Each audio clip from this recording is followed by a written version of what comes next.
research, and now we know that our DNA gives us our basic brain architecture and the structure of how we think, but it doesn't tell us how quality our thoughts are going to be or the quality of our thinking or learning. And so we've also learned something recently that's amazing, which is that we are neuroplastic. Our brains are changing and growing and developing our whole entire lives.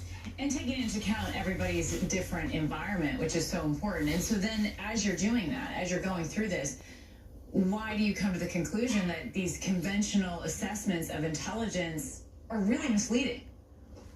Well, it's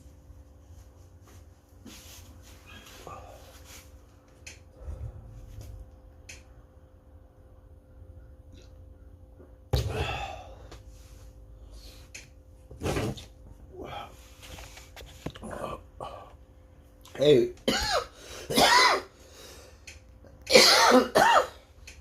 Hey, Big Joe.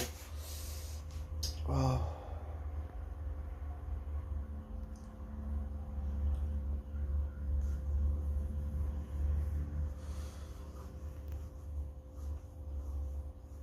Hey, Stugatz.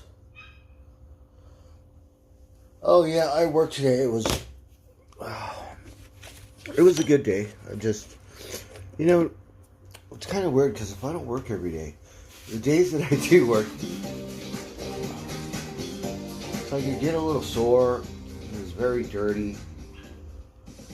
So now I just have to get paid. So I have to wait. So hopefully get paid tomorrow. I have cat food, so that's good. Pay my storage, and I think I might have a couple hours work tomorrow or the next day from one of my old bosses. He just needs help moving some furniture. So I told him I would help him. So I thought I might work tomorrow, but no, just one day. So as long as I get paid tomorrow, what is today? 11th, 12th. I think as long as I get paid by the 13th, I could avoid another fine. So just have to wait. I have like half a cigarette. I don't have any tobacco. I bought some beer for my donation money. It's like $12. I was gonna buy lunch with that today, but Gary bought me lunch, so luckily I didn't spend the money, and I got some beer. Celebrate 25 years since the signing of the Good Friday Peace Agreement. On this 4-day, two-country visit, Biden expected to hold talks with British Prime Minister Rishi Sunak. We'll also Today's the 11th. Then I'm okay. Yeah, I get paid tomorrow. I think I just have to pay it by the 13th. I don't even know, but I'm already late. So far, at least 53 documents have been posted online. The materials containing details about the war in Ukraine, including Egypt and the UAE's ties. As long as I pay that, I'd be good. First appeared earlier this year on the gaming platform. I don't really know what to do. I'm gonna go I'm gonna mail this unemployment thing tomorrow and start that process again. And who knows?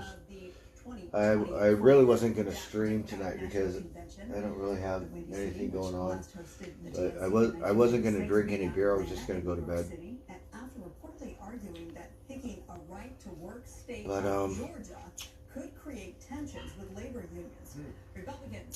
the TV started skipping, and you know how like sometimes it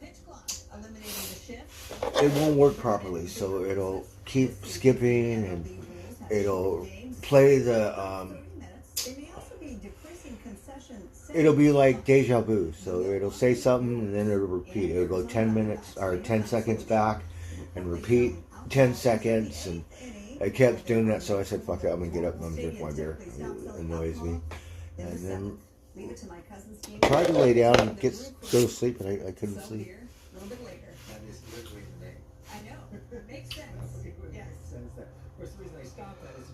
So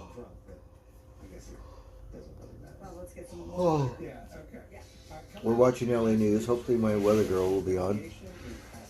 today. I was out out there as well as the Yeah, it would be good to have some good medicine, wouldn't it? Big J? samples of soil back to Earth. That would be nice. Former Governor Arnold Schwarzenegger took one look at this pothole and said, "I'll be back." What happened next? After the break.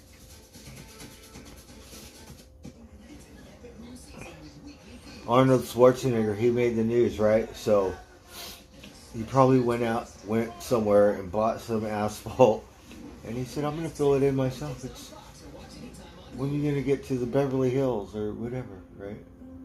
For 35 years, I don't know where he lives. Gilead has worked tirelessly to create life-changing medicines. Hey, for Cisco those kid. affected by HIV.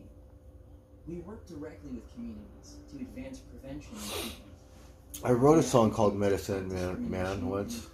God, I don't sing or do any of that stuff We can anymore. help end the HIV How does it go? It epidemic goes- for everyone, Goes. everywhere. Lost in the Amazon, rainforest is his home. Searching for the magic man, within this land I roam.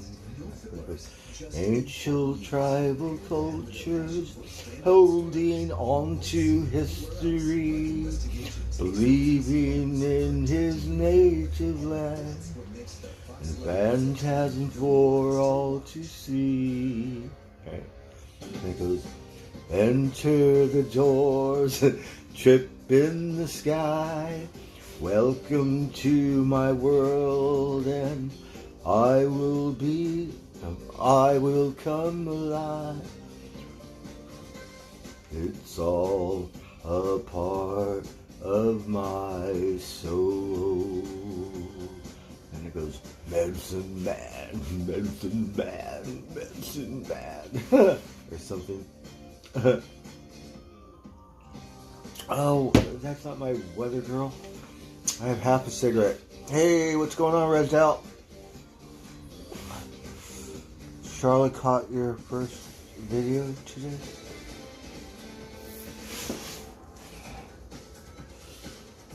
So I guess I'll have to smoke some pot. I'm like, Gary gave me a couple cigarettes, so this is going to be the last of it right here. And then I don't remember how the second verse goes.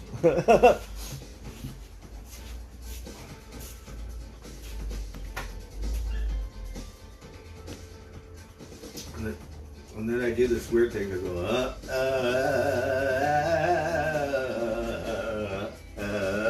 or some shit. Who else is it? Alice in Chains or something, right? How does he go?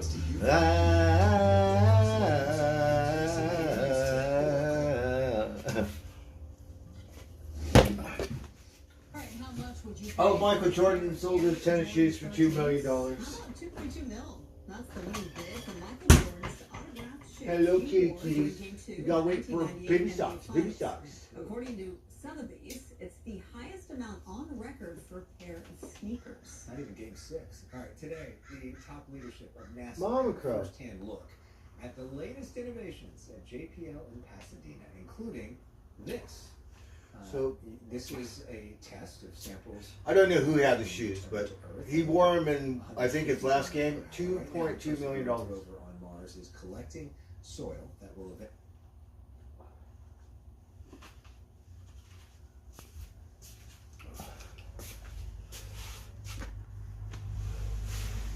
Oh, something about Mars rovers. to the Earth for study. Nothing like this has ever been attempted in the history of mankind.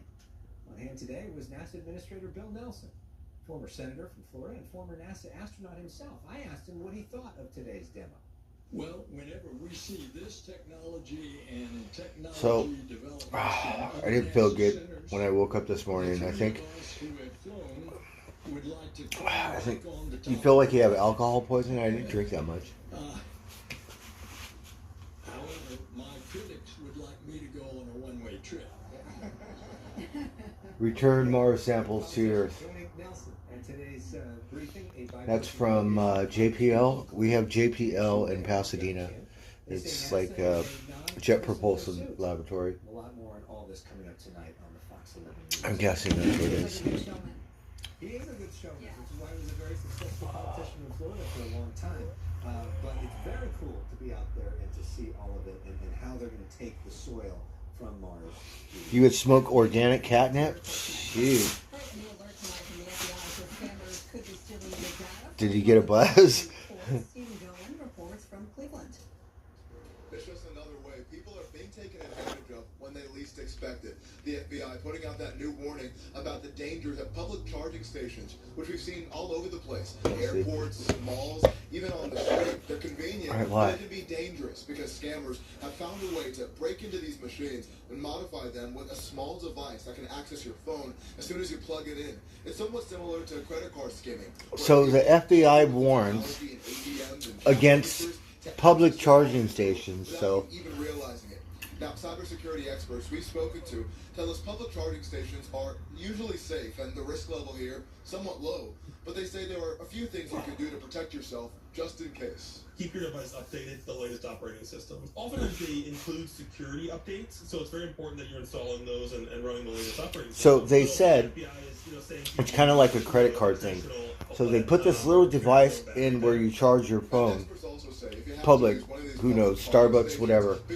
And just from using a charging station. He shared this video on social media, writing his entire neighborhood has been dealing with a huge pothole. He says it's been screwing up cars and bikes for weeks, so the commando star took control and took command and fixed it. He continues, quote, "I always say, let's not complain, let's do something about it. Here you go." So if you look at the comments on social media, about 80% of them are people that said, way to go, and about 10% of them are saying, did you have a permit? So Arnold Schwarzenegger, he filling up a pothole. He said, "I'm not going to complain about it. I got plenty of money. I'm going to go fix it right now." And you know, he could have paid some Mexicans to do it, but he's all like, "No, I do it." So that's a good piece of copper right there.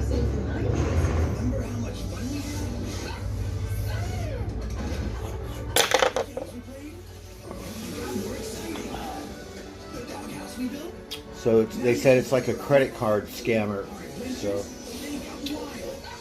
I guess the more digital advance we get, the more we could get scammed.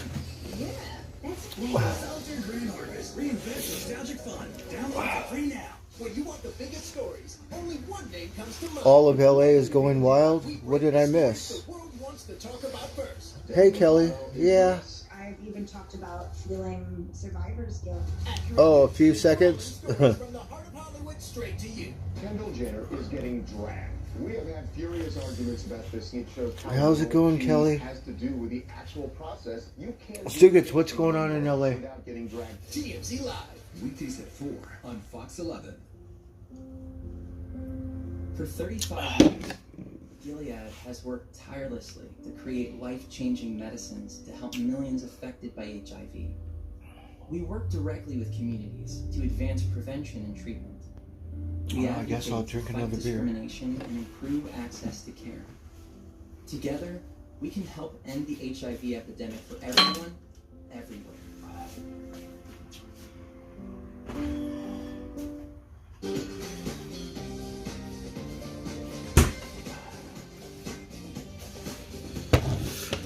So, yeah.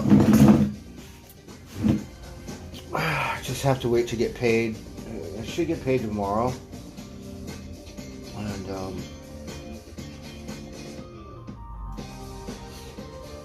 it's kind of relief because, you know, I get to pay my storage. And it's a good thing Rosie will wait until I get the rest of the rent money.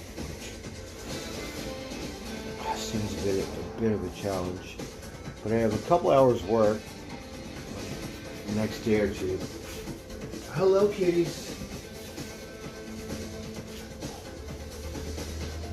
I asked the office if they had any work. They said, "Oh, not right now, but we're going to be getting work." So I just have to be patient.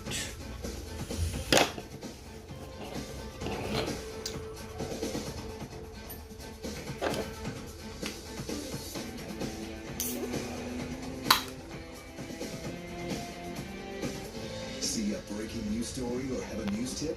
Good Day LA. The cats are outside. From you. Right. Download the Fox 11 News app and click Submit a News Tip. Or call the Fox 11 and Good Day LA News Desk at 310-584-2025. They're out there. Or email us at fox11news@fox.com. Hello, Blue. Hello, Tiger.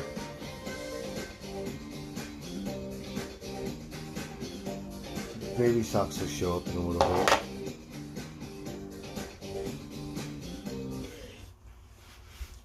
In our business report tonight, stocks mixed ahead of Wednesday's key inflation report. I met the plumber. He worked at the other job. And he said, I got this account down here. He said, right now it's slow. He said his company had 50 people. Now there's only 6 people. But he's got something going on down the street. He said if it gets busy, once they get started, he might need some help. He might put me to work. And then I have the painter's number. So he told me to go to a different place and I guess Buggy Painters. At this point, fuck it, I don't care. $2 billion a year. You know, and Whole Foods has temporarily closed its flagship San Francisco store just over a year after the 65,000 square foot market. I wonder where it is. The chain saying rampant crime and drug use in the area led to the decision. So, San Francisco had a Whole Foods for a year, and they closed it down. They said it's Yep, I'll leave it there. San Francisco's not a nice neighborhood anymore. Now, if you have a Whole Foods, it's got to be in a nice part of San Francisco, I'm guessing. I should look it up. But for them to stay open one year and say, you know, there's too much crime, and then it poses a threat or a safety hazard to our employees, so San Francisco don't get no Whole Foods. I say yes to almost everything. Plus, Nick Cage reimagines the world's most famous vampire. Isn't that sad? I don't know if you've ever been to San Francisco. And the 3 famous roles I think it's still such a beautiful city, but it's sad because it's literally turned into LA. It's pretty bad. I mean, I go there, I don't know, so it, you know, everything looks good to me because I'm a tourist. But it's pretty sad for the people that live there.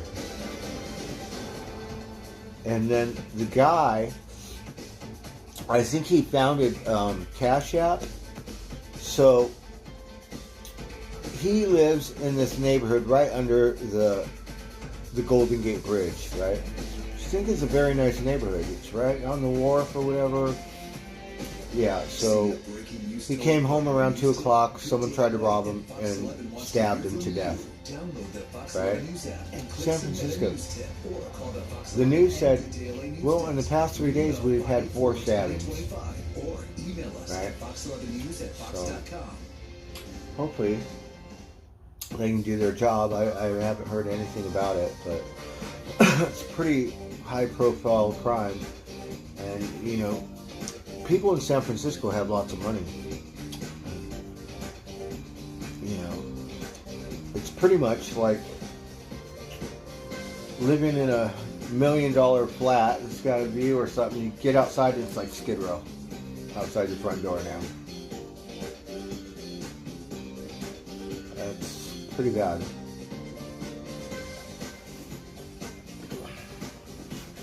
Let's go. Let's see.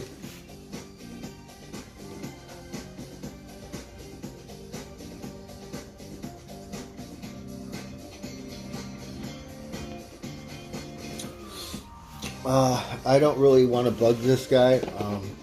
You know, I'm desperate, but if I had my way, I would, you know, I would take another job. But I'm desperate. They need the work. They need the help. I need the work.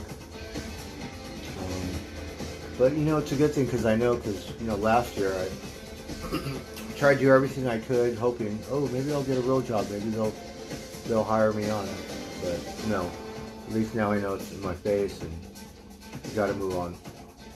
You know, so I don't think it would be that hard if I would get my unemployment, but I gotta start all over because I have the paperwork. It's like you can't read the address. So I filed for unemployment 10 years ago. I believe they used that address that I had 10 years ago. Is that AI? Is that your AI program? Or is it a human cocksucker? I mean, you think it's very simple. Oh, your address. Well,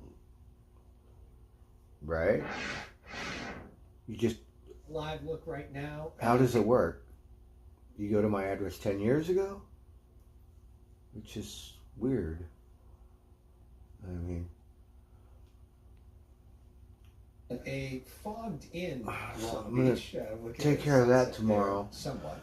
And then hopefully another 6 weeks down the road, I'll get paid for next month's rent, and I could pay my rent. It really depends on where you are, Marla, tonight. Long Beach.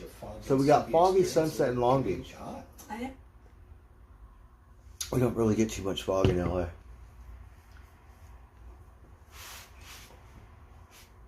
Burbank is 66 degrees.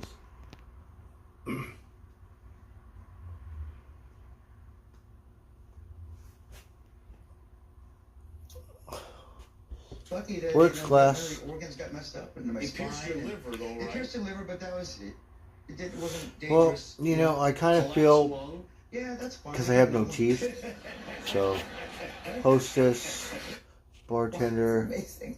Ryder broke more than 30 bones, was in critical Hey, condition Ruby after being Tuesday. run over by a snowplow. Happened Tim while he was trying to the save his Canadian. nephew Hey, Tim. on New Year's Day. The actor I managed appreciate to that, his Cisco. remained positive, joking that his long hospital stay allowed him to lose some weight and helped him to quit smoking. Wish him well in that continued recovery, I'm sure. That's it for us at 5, but the Fox 11 News 6 o'clock starts right now. Coming on, people living in RVs. You know, Tim the Canadian, I don't know how I did it. I did it because me and OG were friends, right? And OG, he a real streamer. So he know how to do that stuff, right? And then he know everybody on the IPG community, right? So, he set it up first. And then, I don't know how I set it up because I'm not very good with that stuff. But, I did it too. And I don't know what happened, but I think they accept you. I'm not sure how to do it, actually. There you go. You know, but We begin with this only on you should ask Charlotte. Maybe she knows. Fire at a homeless encampment in Valley Glen. Valley Glen, that's my old neighborhood. To leave their homes. They said they've been to the city council and police, but problems including rampant drug use and gunfire continue. It's a problem, of course, many neighborhoods are experiencing these days. Fox 11's Christina Gonzalez is live in Valley Glen now with the story. Hope you get some answers from these residents. Christina. You know, we're all So drug use, gunshots in LA, it's really not that big of a deal. Beyond just a fire. Let me just give you a small sample of what residents here are talking about. Watch. This is the ninth fire. Oh, it's a little RV. I'm scared to death. They leave my house. Cell phone video of a fire at one of several RVs parked off Calvert Street in Valley Glen, right across from people's homes. The residents show us video of the most recent incident. We had one of them explode. It burned to the ground. There were approximately more than 7 tanks of propane in that one. The fire department? Oh, wow. Yeah. We asked the fire captain. They told us. They're active drug addicts, alcoholics, and they are making a lifestyle choice of this instead of willing to accept any help. We saw plenty of drug trade while here. The news. Coming from the tiny home village across the freeway. So they're doing this. Oh, we're seeing plenty of drug activity here. In front of your house. Oh, fuck. Upset? But it's going up. They're reporting on a fire. Business as usual. What's happened is that oh, fuck. These people are here, primarily the meth labs are here to service that clientele inside the tiny home village. Oh, could have been meth lab. Shootings. That resident too afraid to Let's see who's in here. and I heard a big bang. Hi, Rez. And I look over the fence Work and I class. see an active shooter shooting at the motorhomes. And then the guy in the motorhome comes out. See, Tim, I have no content. I have no idea. I think because Ice Poseidon likes me, or, you know. This lady kicked our door for 45 minutes. Otherwise, I don't know. There's needles out in the open. Residents Wow, that's a lot of needles. to the council and police.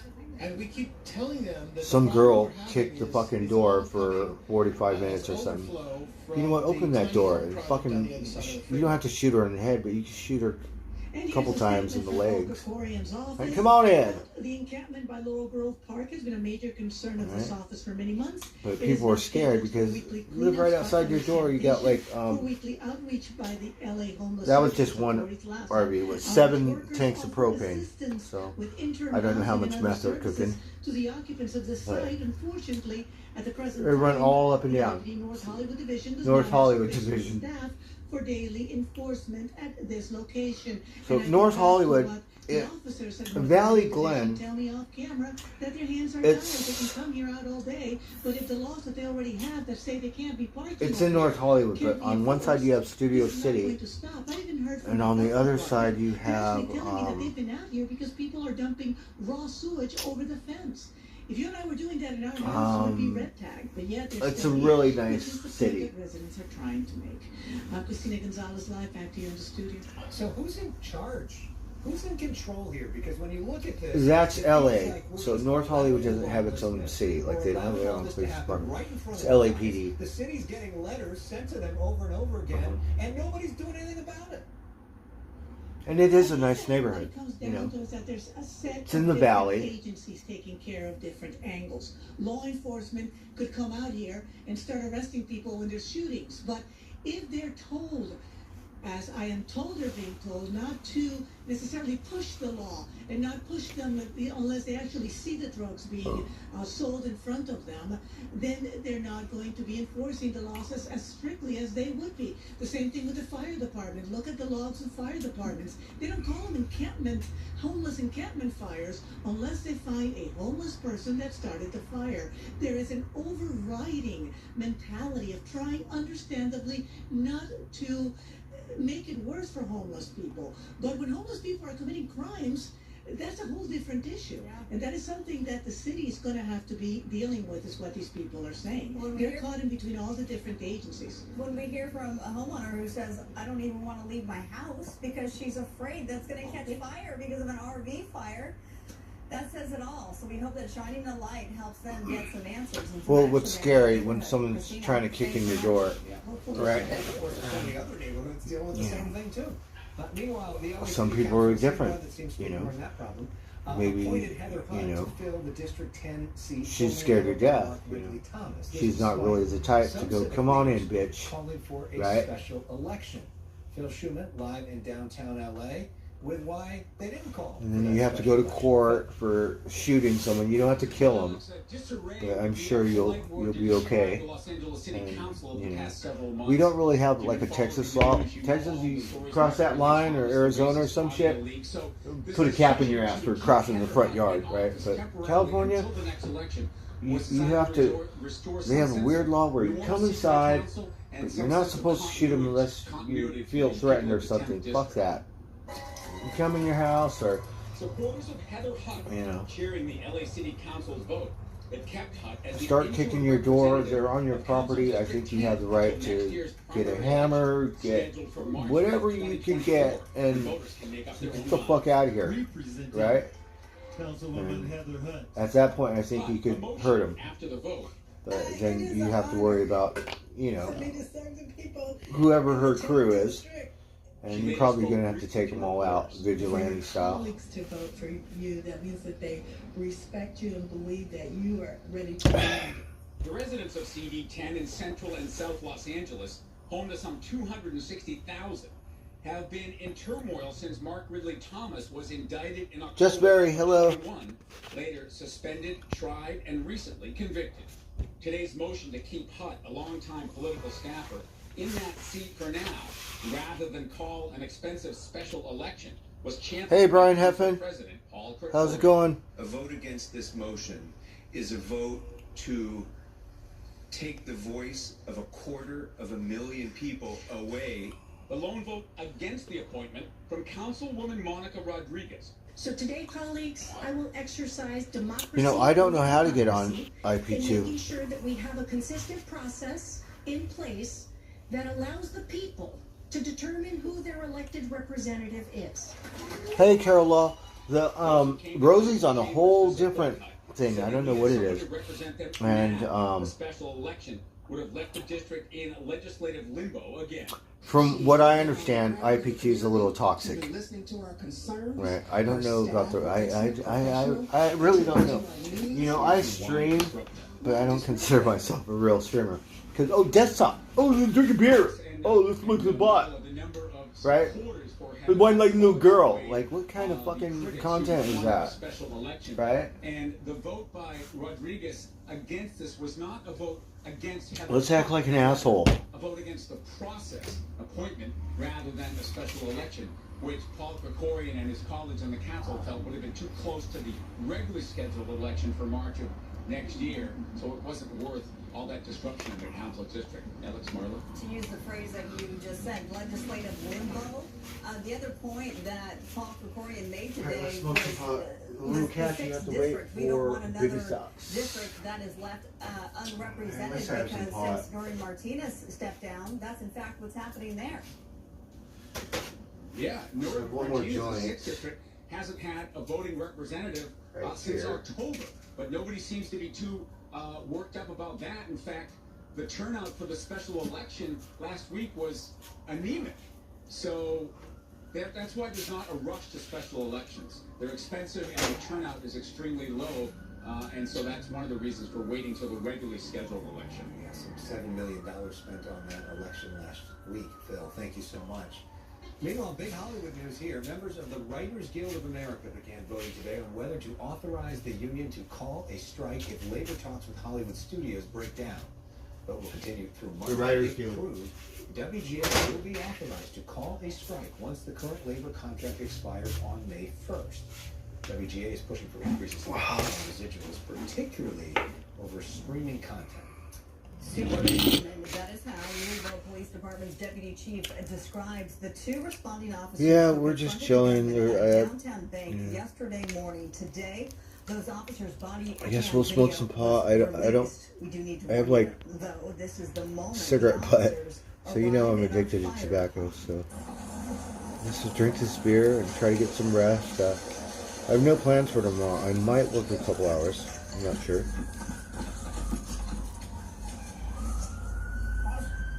He was shot. That is Officer Corey Galloway. His injuries described as minor. Bystander video shows the moment the gunman, 25-year-old Connor Sturgeon, ambushes Galloway and rookie officer, 26-year-old Nicholas Wilt. Wilt was shot in the head. Still images show Sturgeon, there he is, an employee of the bank, standing in the lobby after already shooting almost a dozen people. Police say he was lying in wait for officers to arrive. Now, despite being shot, Officer Galloway takes cover, and then he is the one, in fact, to take down the shooter. I think this is really good where they have body camera.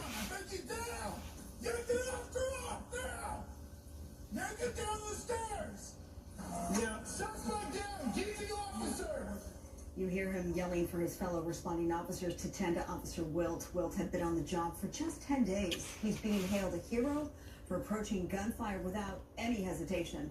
He's undergone brain surgery. He is listed in critical but stable condition. So he got shot in the head. Alex, as you know, 5 people in all were killed, 9 total injured. As for the motive, that's still being investigated, but we do know that They're really good. They have that body camera footage because, you know, sometimes cops, I hate to say it, but they jump the gun and some of them, you know, use their authority and not the right way. So if you can see that, testament to his training. You know. It's absolutely incredible to see him in that body.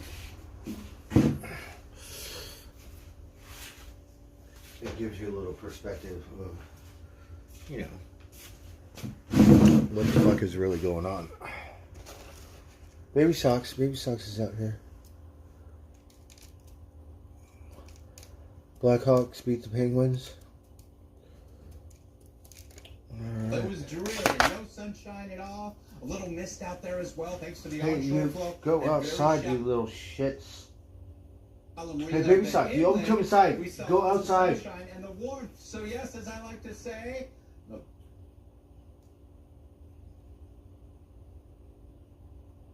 the microclimates were in full play today. Are you hungry? Here's what I'm talking about. These Oh, were you know that today's word. Observed high Yeah? temperatures with Are you hungry, fucker?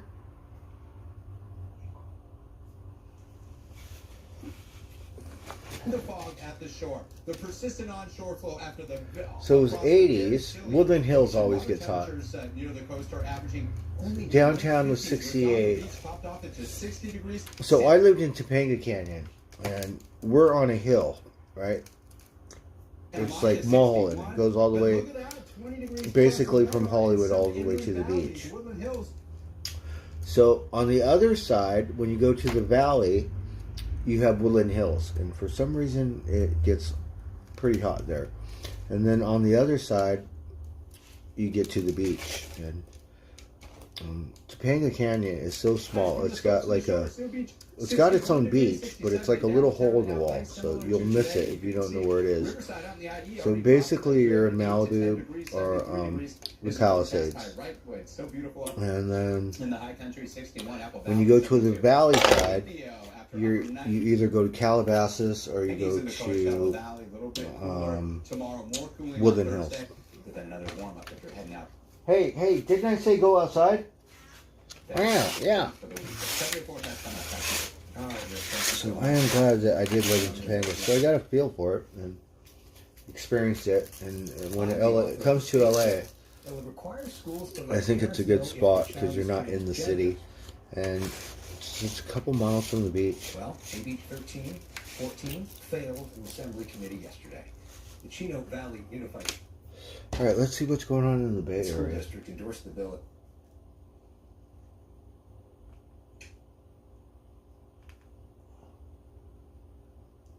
at its board meeting last week and found out just how controversial.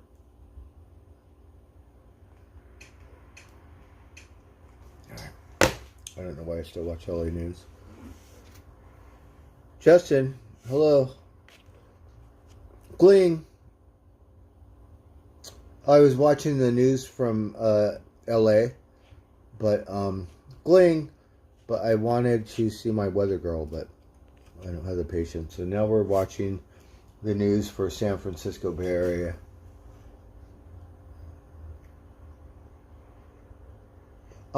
Spot, I have not seen Spot in 4 days. But Spot literally disappeared for like a month. But Spot came back. So last week Spot showed up 2 or 3 times. But it's been about 4 days that I haven't seen Spot. Meow. So I'm thinking when she does that, she probably has another litter.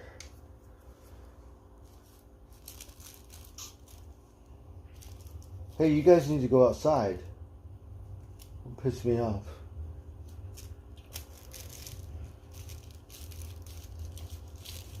So yeah, I was thinking the worst, because Spot would come by every day, and now these varmints took over. So I'm not sure what's going on.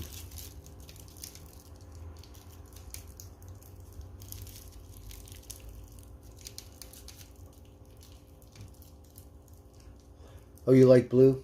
Look at his tail.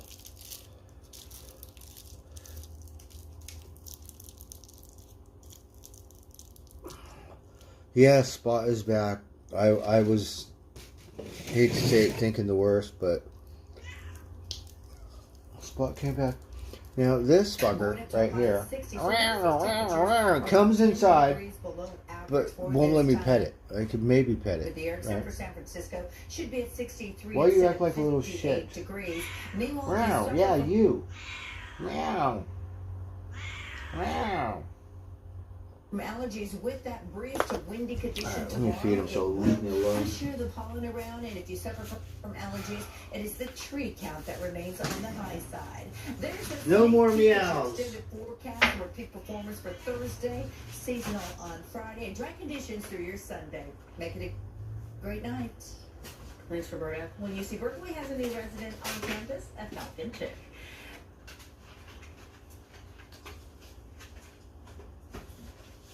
The Falcon couple, Annie and Lou, welcomed their new Oh, chick look, yesterday. it's got a new afternoon and had container. their nest Look, high it's a up little on one. the Chunky gravy. This one is.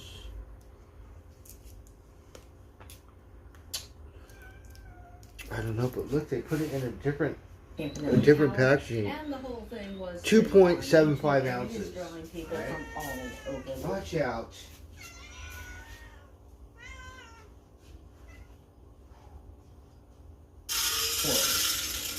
They're followers from everywhere, especially This one. ramped up during COVID when people were.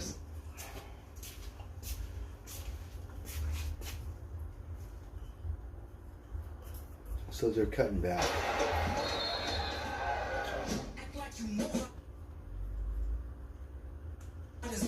So this one is 5.5. This one is 5.5 ounces, right? Day of the playoffs. This one It's is simple. Just enter a lineup of 2 or more players for as little pretty as much $5 half of that. and Believe it or not, this is half. So 2 of these. Join the #1 daily fantasy So sports app today. 2.7 Your ounces. shot So at $1 million. I got 3 varmints unless Spot shows up. So they usually get 2 cans.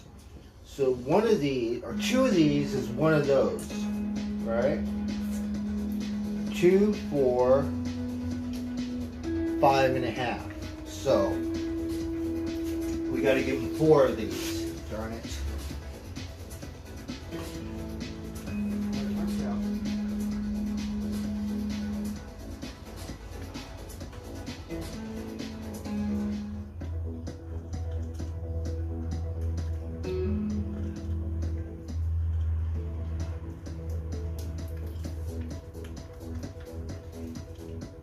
Oh, look at the little, like a fancy feet, little baby.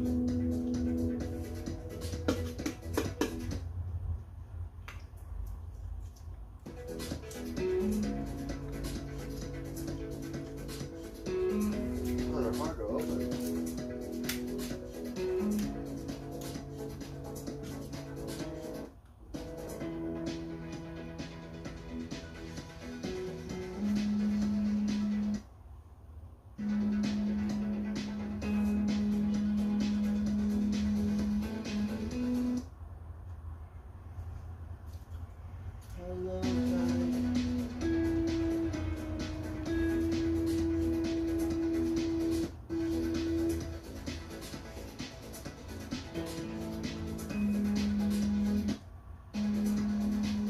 Ribbon socks.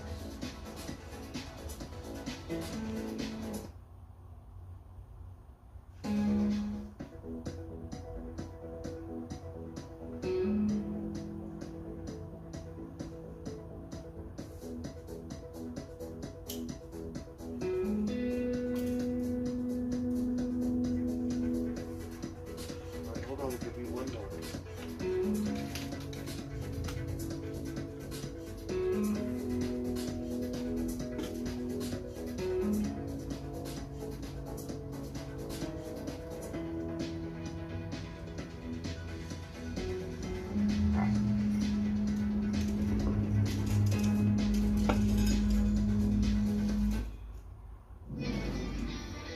Well, again, everyone, the A's got off to a good start tonight in Baltimore, trying to put one in the win column. They took a 7-3 lead to the bottom of the 5th. And yes, there are some A's fans to be found in Baltimore. Here's how the A's built that lead. They were in front 4-3. Shea Langeliers stepped to the plate against Austin. 2 on. That is a 3-run shot. For Langeliers, it was Right, they're happy. an inning that gave the A's a 7-3 lead. So let me think. The Orioles bounced back with 3 in the What are ninth. Rosie's viewers' 2 runners miracle on that's for his Ryan cat food? Mountcastle. Thank He goodness. figures if it's good enough for the A's, good enough for him. His shot off Kyle Muller, a 3-run homer at 7-6. The Orioles tied it with a homer in the 6th. Unusual home run celebrations these days. The Well, they Orioles give have you the 12. Homer hose. Right? Yes, it is fair to ask, what are they drinking? More opportunity for the Homer hose in the 7th. The Orioles had taken the lead. So I think same thing's going to go with our food. Everything's going to get smaller. One run when quantity. Castle came to the plate again, that time with the bases This loaded. That's a one- grand slam of Danny Jimenez.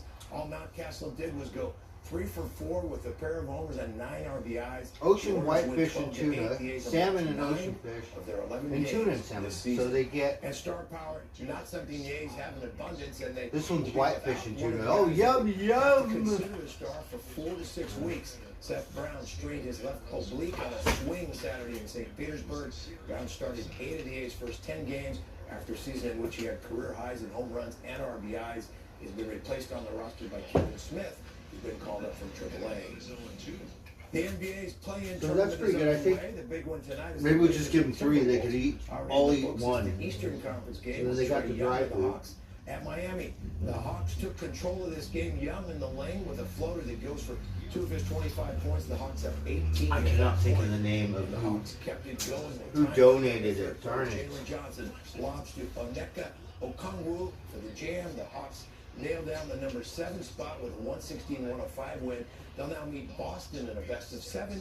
The Heat still lives to play the winner in tomorrow's Toronto-Chicago game for the number 8 playoff spot.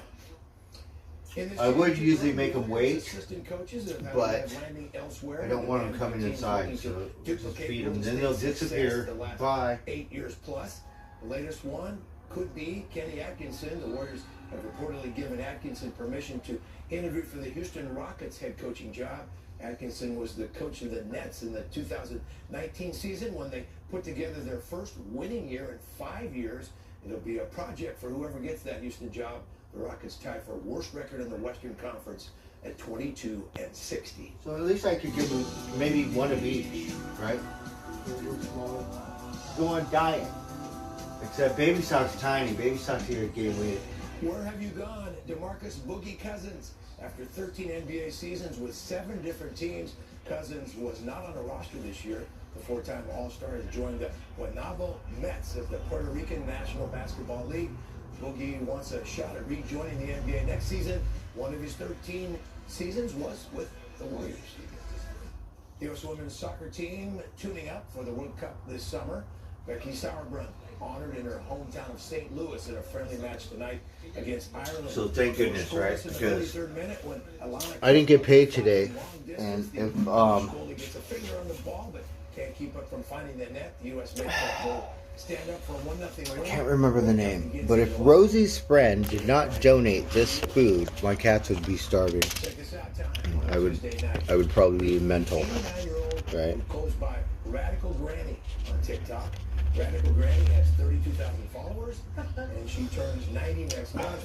Just very. She rocks the giddy, popularized by Minnesota Vikings receiver Justin Jefferson. That's cute. And his How great is she 90 years old rocking out with TikTok? At the start of the year, he said if the Sacramento Kings make the playoffs, he would get a tattoo of new coach Mike Brown. Barry Crewman The and Kings made the playoffs. for just the first Barry. time in 16 years, and old Hibiscus was true to his word. Series opens Saturday. If you're thinking tickets right now, the cheapest ticket in the house is going for $522. I wonder if that's more than what Hibiscus paid for that little likeness of Brown. Yeah, I don't know, but it's a pretty good tattoo. That's what I thought. If you want Mike Brown on your body. Right. Glenn, you're in Nebraska? That's kind of a tough life decision, I would say, but hold on. All right. Well, thanks so much, Joe. Appreciate it. Thank you, everybody, for joining us. We hope to see you back here for the 7 tomorrow night. Oh, let's put it back. Let's see if we can find my weather girl. I can't remember the name.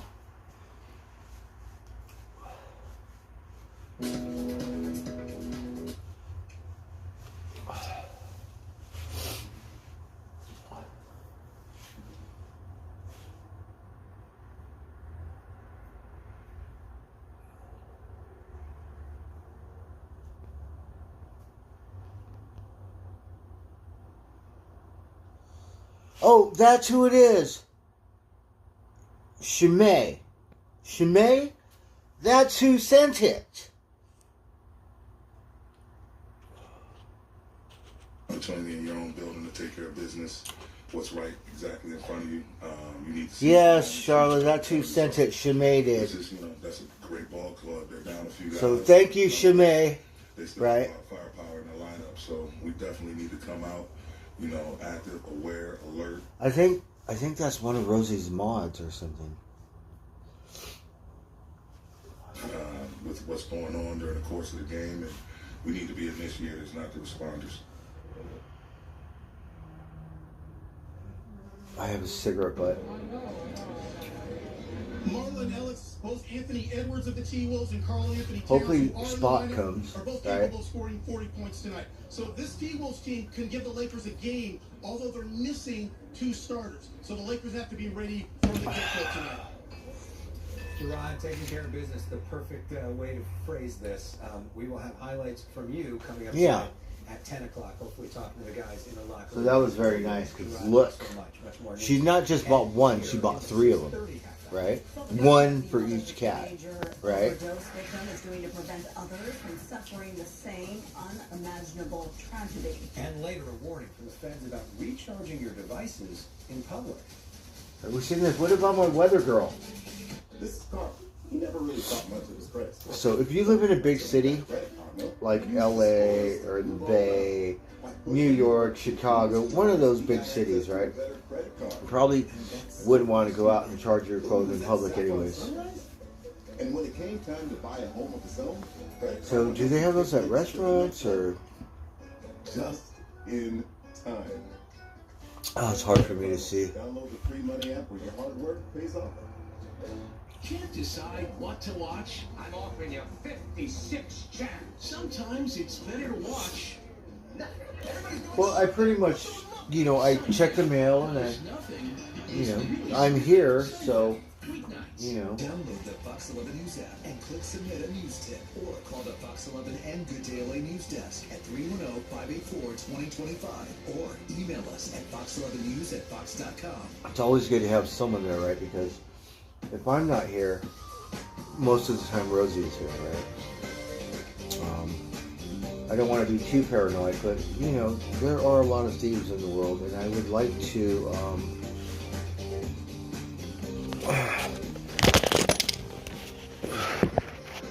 get a better lock for the door. Because I think a deadbolt, right? I don't really have anything, and the neighborhood's pretty good, but you never know, right? I mean, look at how much stupid shit has disappeared at work while I am working. Not because I left it and went home and forgot about it, or no, while I'm at work. Shit disappears, right? So it's a good thing I don't have any friends and no one comes over, right? So Gary's cool. Everyone that I brought over is pretty cool. So somewhat trust him. Let's see, Steve, Frank, yeah. Who else have I had here? A couple of my bosses. So my other boss wants to put me to work just for a couple hours. He needs some help. I'll be wrecked if he comes in here. Right? Like, fuck. Let's go. Like, no, you cannot use the bathroom or anything, right? Or anything like that. See a breaking news story or have a news tip? Good Day LA and Fox 11 want. You're watching the Fox 11 News at 6. In downtown Los Angeles, outside City Hall, where today the council voted 11-1. All right, we're outside City Hall. That's my neighborhood, actually. In office as the representative for Council District 10. Not quite, but it's close to my neighborhood. Convicted former councilman Mark Ridley Thomas shall serve out his term, which ends in 2024. I'm proceeding in Valley Village, where residents say they are terrified. All right, we already seen this. I don't think the weather girl is going to show up. And if she did, well, we missed it. Darn it. Okay, let's see what other. Where are you guys from? Look, we have news from all over. Now, we have news. This is Tampa Bay. That's Florida. All right, let's just go through each one for a couple minutes. Oh yes, one per knucklehead. That's what they got today, which is pretty good. I think that evens out pretty good because I feed them the cans and I only give them one at a time, and then there have been times I only give them one because they don't only have, but usually 2 cans of cat food, and they get some dry food, a cup of dry food. If I work, slides are typically delivered electronically. if I have to go to work and I wake up in the morning, I give them a can, right? Give them a little, like a half a cup of dry food, and then I give them 1 can of cat food. Between 1,000 and 5,000 people with I think technically they're supposed to have 1 per cat, but which has received I can't afford to feed them in all US the time. military aid since 1978. New reporting suggests President Sisi of Egypt planned to secretly ship 40,000 rockets to Russia for use in Ukraine at the same time that he was holding friendly phone calls with President Zelensky. U.S. officials attempted damage control. We've seen no indication that Egypt is We're a little cheapo, El Cheapo. Other revelations. Because sometimes that shit adds up, right? They're all like, let's just say I want a beer and a pack of cigarettes, right? That's already 55mm artillery shells to Ukraine, with South Korean officials concerned the request could anger Moscow. Another indication the US was $21 or something. And then, let's say you want cat food, right? It's $5. $5 every day. Unless we go to the market or CVS or something to get it for $1. Pull a Jeep out of a lake in Texas got quite a surprise. You can see the Jeep was almost completely submerged. Oh, wow. The fishermen called the sheriff's office about it. As workers approached to hook up the tow rope, they noticed someone was moving inside. It was a woman who'd been reported missing hours earlier from a town some 24 miles away. Aww. They pulled her onto the fisherman's boat, got her to shore. Oh, we got some good news. The sheriff's office isn't releasing the woman's name, her condition, or how she wound up in the lake, but they noted the boat ramp sits at the end of a long, straight road. Hopefully she's okay. I think she went off the road and into the lake. But she's alive. So we're in Florida now. Thank goodness. But it turns out she stole her dad's car and took it for a joyride across state lines with a friend. Yeah, deputies say the 12-year-old picked up her friend last Friday in Alabama. We have their photos because authorities put out a missing child. I don't know if that's funny. The 12-year-old, she took on TV. dad's car, or mom's or whatever. See, I'm going to go pick up my friend up. Right? Both of them are okay, but and probably getting a talking to. Oh, fuck. Police in Texas and Alabama, and as many as I think that's kind of an adorable story, right? 12-year-old girl. Like, trickster, a con artist who preys on women. Dad, I'm going to go pick up my girlfriend, and we're going to go, I don't know what kids do, little girls do, but she's like, we're going to go for a joyride, right? Investigators say he meets women on TikTok, builds relationships with them, and uses sob stories over time to steal their money and sometimes their cars.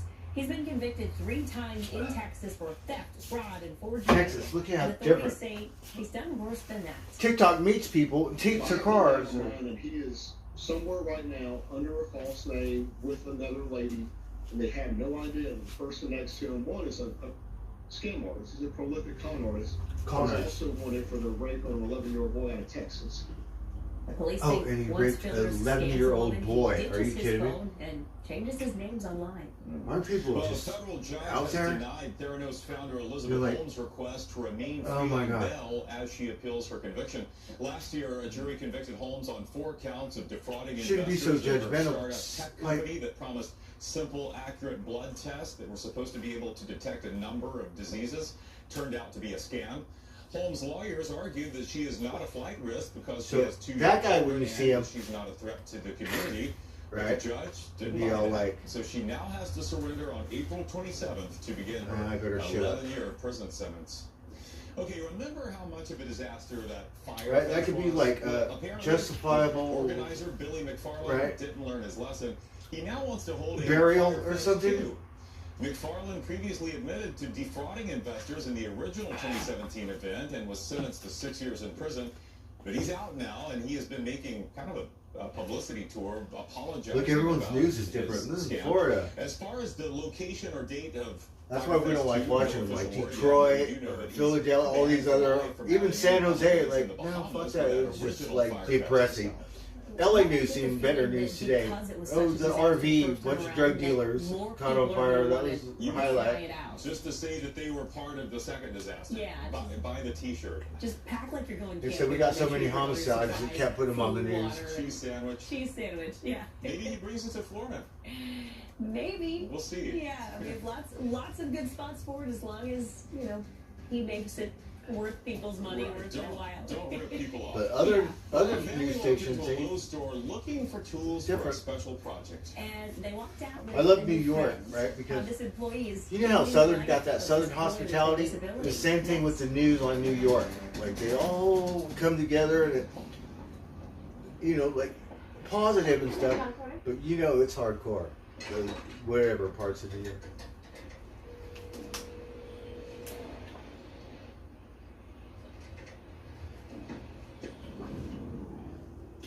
So, depressing is they do a flip on it and they make it like, you know, cool. So I like watching New York news. Right now we're watching Florida. It's so different.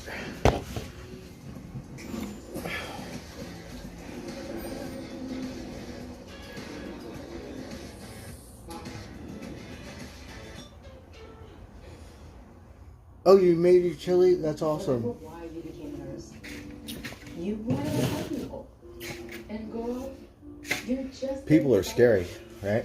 You know what's next. I don't know why you guys watch me, right? I got no teeth and shit. Get drunk. Talk a bunch of crap. You want to make change happen?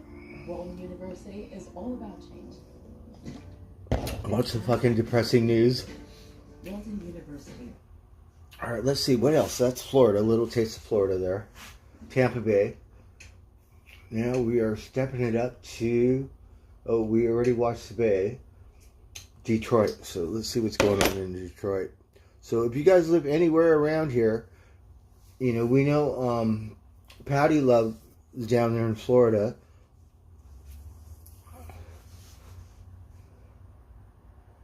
Somewhere. I don't know.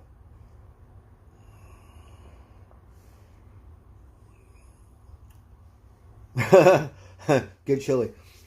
You know what I like doing? My foster dad used to do it, right? And so I do it too if I have enough crackers. Like, we'll get chili, right?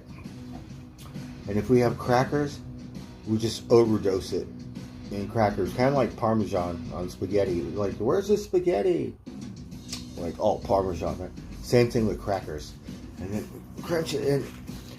What kind of chili is that? It's a cracker. It looked like one big cracker, right? Cracker chili, right? And the only reason why I do it is because my foster dad used to do it, and I would get a kick out of it. So I tried it and loved it.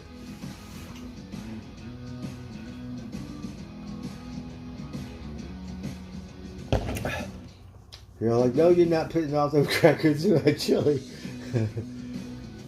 Okay, so right now we're on a commercial thing. Detroit, I think is a hardcore city. What's his name is over there? I forget. He lives over there somewhere. You know he's on IP2.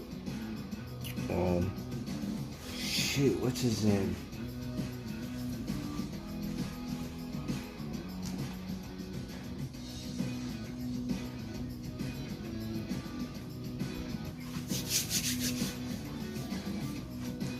Alright, well, we're going to be patient and go through this.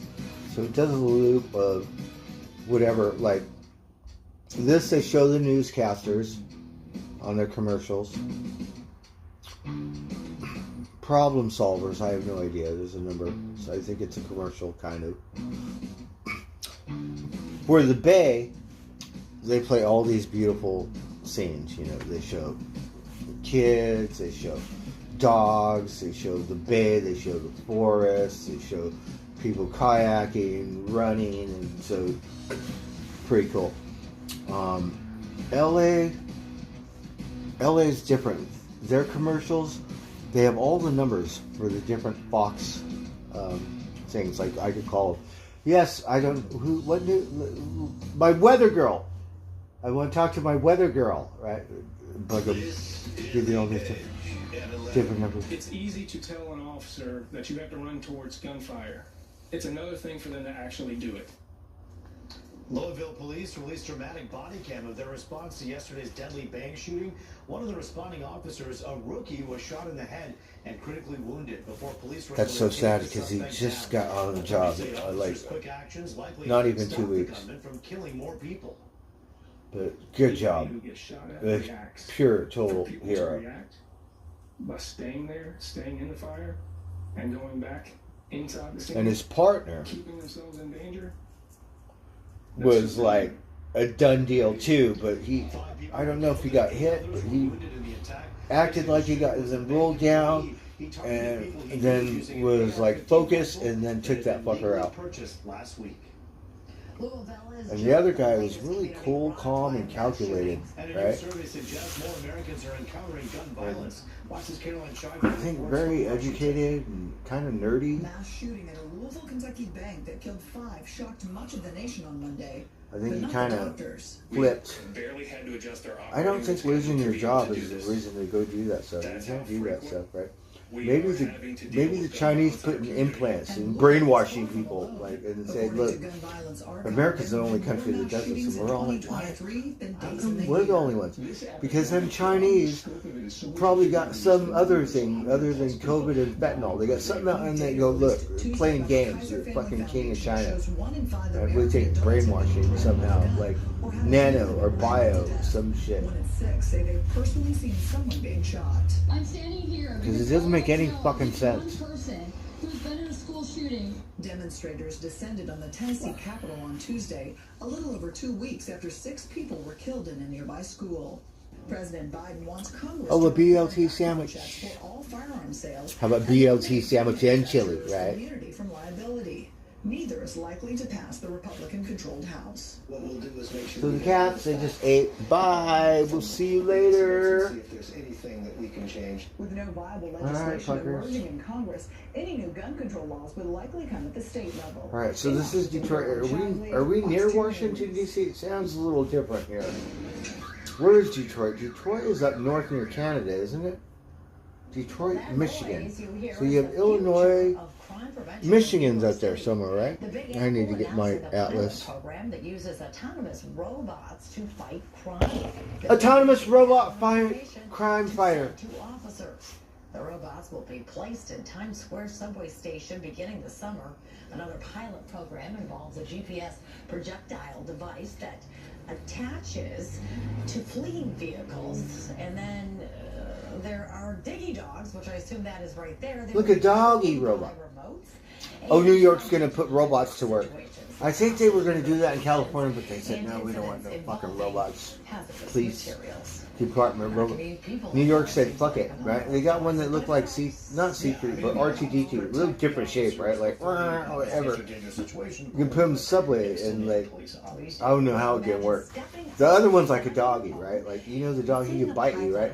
Like this doggy, he can shoot you, right? This is when you better watch out. Right. If you have like a 12-year-old police officer, like he could apply online, right? Shows picture, different picture.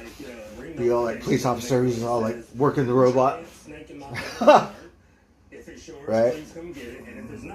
So all the time play video game.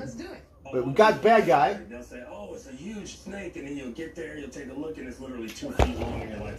It seemed like he just wanted to be left alone. His body started twisting around my So they had a python. Really strong, so a really big one. 22 pounds, so like, my dad came to help. And then at one point, it actually wrapped around my wrist. And so those things are strong. 15 seconds of it being around my wrist, I felt the circulation to my hand shutting off. He grabbed part of the snake's body, and we got into like this 5-minute fight of trying to get him in the bag. I felt bad for him with the fact that he got dumped by someone. I freaked out by that face. That's pretty cool though, because the girl, she's 16 years old. It's like, come here, you little snake. The snake is 10 feet long. Right? And she has since she was a little kid. And currently has a pet snake. She got a pet snake, right? Otherwise. She rescued now has a new home at the Florida Fish and Wildlife Conservation. Beautiful snake. Lucky to be in Michigan, where the only thing we get raccoons in the garage. Snakes. Right. So I found the biggest gardener snake ever, right? It was probably like this tall, right? Because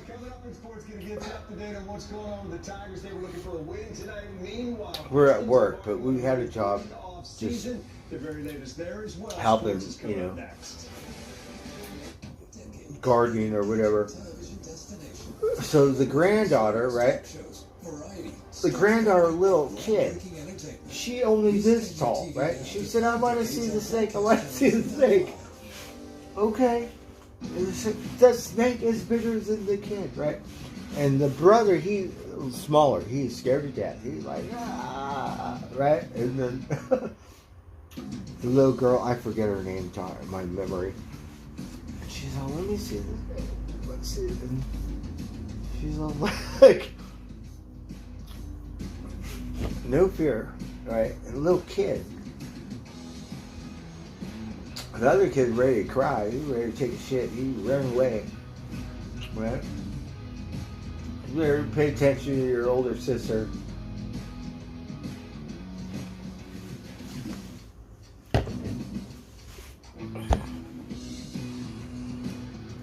Oh, RoboCops, right?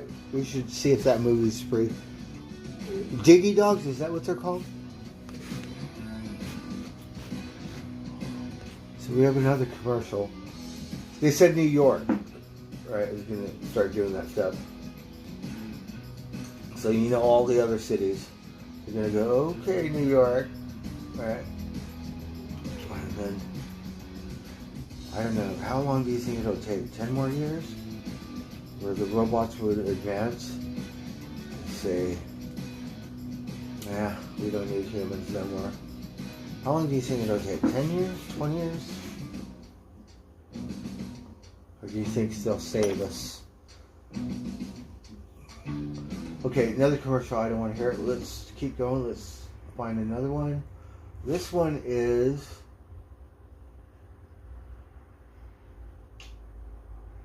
Houston. Houston? Yeah, Houston. Okay, Houston. Now we're in Texas. I think Houston's like in the middle.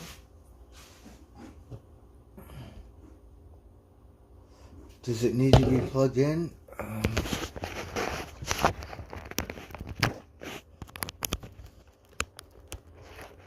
No, I think I got a full charge.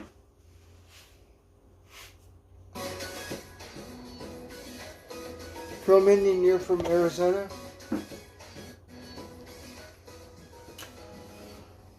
Well, I stayed near Sedona, let's just say, but you know where Page Springs is? So Page Springs is right next door to Sedona. So we did, you know, I stayed with Susie for about 6 months down there. So going through the canyon and Sedona, Page Springs, Jerome, I would walk up in the hills, right? Lots of javelinas, scorpions every day, tarantulas, those big old millipedes. And we would see lots of javelinas, but I'm retarded and didn't really think of anything, because one time we were up on a little thing. We looked at the 200 baby pig. It only take one little baby pig to fuck you up, right? Like 200, like what the fuck is that? A baby pig, right? But like a whole swarm of them. And so they had a river, right? And then I remember just walking through there, just trying to get to the river. Someone came out in a heartbeat with his gun and said, "Hey, you know you're on private property." I said, I don't know. I'm just trying to get to the river. Shit. I think over there they could shoot you, no questions asked, right? Like, what? hunting those javelinas we saw earlier. And then we would walk up to the thing, right? And it would sound electric. You'd have like 1,000 rattlesnakes, literally. Like the whole hill would just vibrate. It would be one big rattlesnake, right? And we would walk up there like, every day, whatever. You could see ruins, like native ruins, like not like Montezuma's castle or whatever, like it's not on the map, right? And you'll be like looking right up there and go, just you can't see it. Get up there, ruins. Oh, okay. Let's see what this is. Months-long imprisonment in Russia. Brittany Griner to release memoir. Now, the Phoenix Mercury star will also document her experiences with pay equity for female athletes, which is part of the reason why she had to play basketball in Russia for 7 seasons. The memoir is set to be released next year. Remember FIRE, the infamous failed music festival? Well, it has landed its creator behind bars. Oh, they have a fire festival in Well, Houston. it might be coming back. Convicted fraudster Billy McFarland. Hey, Kayleigh. Oh, good night. Number 2 is Have a good night. We're going through the different news channels. Right now we're in Houston. for the original festival. Have a wonderful evening. That's after admitting to defrauding investors of $26 million. Javelina? We'll be back with more Factor. I'm looking for a partner that I can invest $250 million in. I'm looking for my next food star. Gordon Ramsay's Food Stars, May 24th on Fox. Okay, let's just keep going, and then we'll listen to some music. So alright, this one's Philadelphia. Now, Philadelphia. Where is Philadelphia? Is it near Washington, D.C.? We have that weird architecture. That's where, is it Paul Revere? Oh, look at your city. That's what it looked like. Oh, got a nice building. Alright, where are we? Philadelphia. Cottontail rabbits, javelins, and coyotes. Oh, Arizona. We,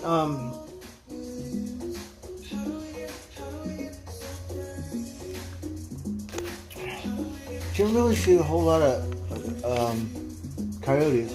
I did see, we're going to the res.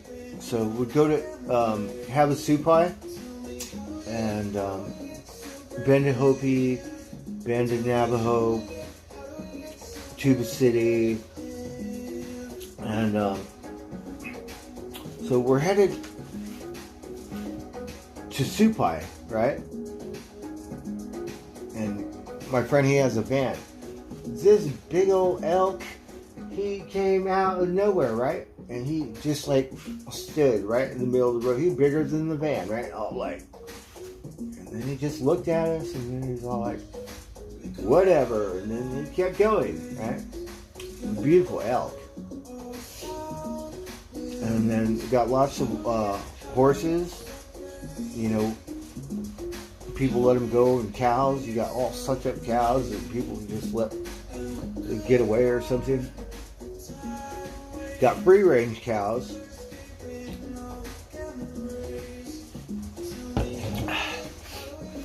I used to like to pick up tarantulas, right? Because big old spider, right? They're wild, right?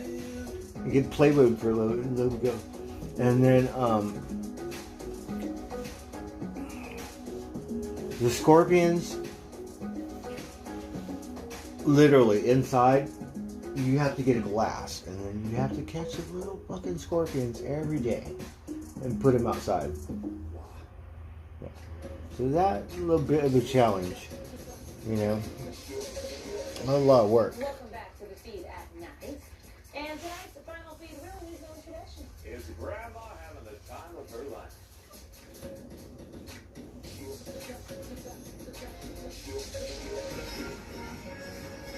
Okay, they're showing Grandma.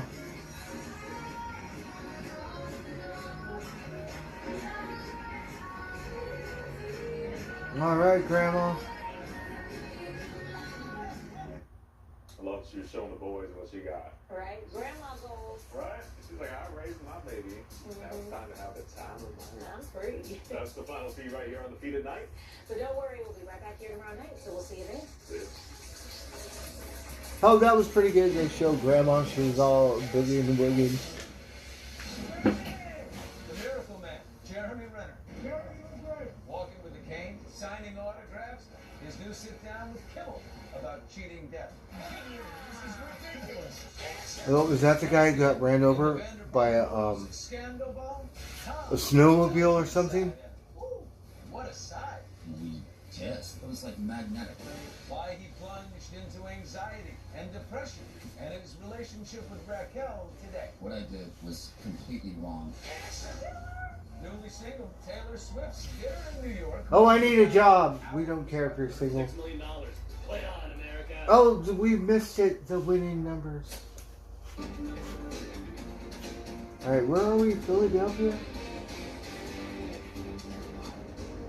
We're continuing to follow breaking news in Manchester Township, New Jersey. At 11, a wildfire burning at least 500 acres. Oh, we got a fire in New Jersey somewhere. Evacuation order had been issued for Division Street in Lakehurst. All the people living along. Oh, really?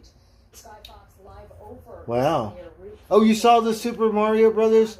This is in Ocean County. That's awesome. Pretty good, huh, Glenn? So crews can work to extinguish it. This thing is out of control. That's the most popular movie right now. And it looks all animated. I would like to get some vitamins and watch it, right? And then everybody who's into Mario Brothers is just like, right? So stay with us. Of course, Good Day will have much It more on gotta this be like a fire kid's as the movie sun or comes up something. tomorrow morning. Look at how big this fire is. The race for the next mayor in Philadelphia tonight. The Democratic candidates facing off. There they all are. Their first debate, which was seen right here on Fox 29, and it got heated. Good evening. I'm Jason Martinez. I'm Sheba Russell. The 7 candidates sparring on topics including gun violence, schools, quality of life, and whether some of the candidates are being bought to sign off on a new Sixers arena. Our Shawnette Wilson recaps the most memorable moments from tonight's debate at Temple University. The audience reacted a lot tonight during the debate. They were extremely engaged. Still, no one I talked to was willing to say exactly who they want to be Philly's next mayor. Temple University's Performing Arts Center. You decide Philadelphia's next mayor. All eyes on this stage where 7 candidates. Tonight, the first debate in a I don't know who any of them are. Candidates held here at Temple It's like the main University. story. The city is in crisis with surging gun violence. Gun violence. Philadelphia, right? All the council people on this stage tonight. I'm the only. I think they got one of the highest homicide. On pro cop or not. And that's a fact. I was the first candidate to say we need to have new leadership in reference to our police commissioner. I'll bring in a police commissioner, and we're going to make sure we're going to really address the issues in the city of Philadelphia. Stop and frisk is unconstitutional. It's led to failed practices in the past. We need to move on from the failed practices of the past. A district of failing schools and crumbling buildings. 22 years ago, high school graduation rates were at 50%. Today they're at 75%. Not where we want them to be, but we have made some progress. You can't fix equity with a lottery. What you need to do to fix equity is to fix the overall school system. And as mayor, I would work to do that. And quality of life issues. We talk about building new. We don't talk about the need to repair. So they're electing a mayor. We need to repair our affordable homes, and the most affordable one you have is the one you live in. And fireworks on stage between the candidates. Chester is Chester. I'm worried about Philadelphia, and so the trash has to go somewhere. And whoever gets it's going to be unhappy with it. Well, that's not really an appropriate answer. That was pretty harsh. So he he's very disrespectful. Okay, thank you very much. Politics do that now. So you pretty much could go in there and go, you know what, fuck you. What? Go out in the parking lot, right? No civil chivalry anymore, and like also been Right? at Chinatown multiple times, and I've met with These fuckers are starting to remind me of someone that has no class, right? Like someone like me. Oh, it's okay. Oh, all right. No, you're supposed to have rioters. You're supposed to be all, Again, the Democratic primary is May 16th. not talking a bunch of crap, but talking about the issues or whatever your fucking job is supposed to be. A bunch of goddamn, take it in the parking lot. Still no clear front runner. Fox 29 cable analyst Bruce Gordon says that We should be a politician. I think maybe I could qualify. Shit. We'll give them hell, right? Well, I think as we get closer, certain realities start to kick in. If you can't come up with the money, and the money generally follows the support, if people don't waste their money if they can help it. If they can come up with the money and stay in, great. If they can't come up with the money, they're not going to be able to get the TV ads in the sufficient quantity. No, right on. And surely inside they've got some kind of polling that they're doing that suggests I want to see it, but I'm kind of weird. I don't know if I could watch it sober. Right. We've been very lucky. Big screen, we've got to make sure we do the ritual properly. And I think that's a good one. Mario Brothers is so animated. Snow ahead of the 2023 municipal election. Monday, May 1st is the last day to register to vote in Pennsylvania. The primary, as Shawnette mentioned, is Tuesday, May 16th. And They're having an an election for mayor and all kinds of stuff. Okay. So that's what's going on in Philadelphia. Now we are in Chicago, right?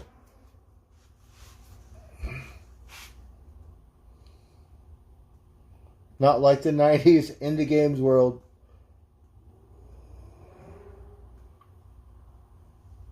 Meow. I guess we'll keep drinking.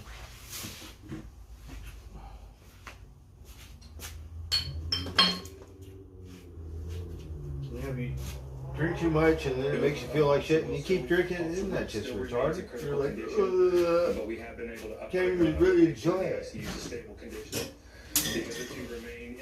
Like, oh, it made me feel better yesterday, but I don't know about right now. Maybe after this one. Alright, where are we? Chicago. I also want to send a thank you to the American Red Cross. We used 170 units of blood yesterday to treat these victims, which far outstrips our hospital capacity, and their ability to get us that blood to save those lives, help save those lives. So I want to thank them for that. I'll be happy to take questions at the end of the press conference. Thank you.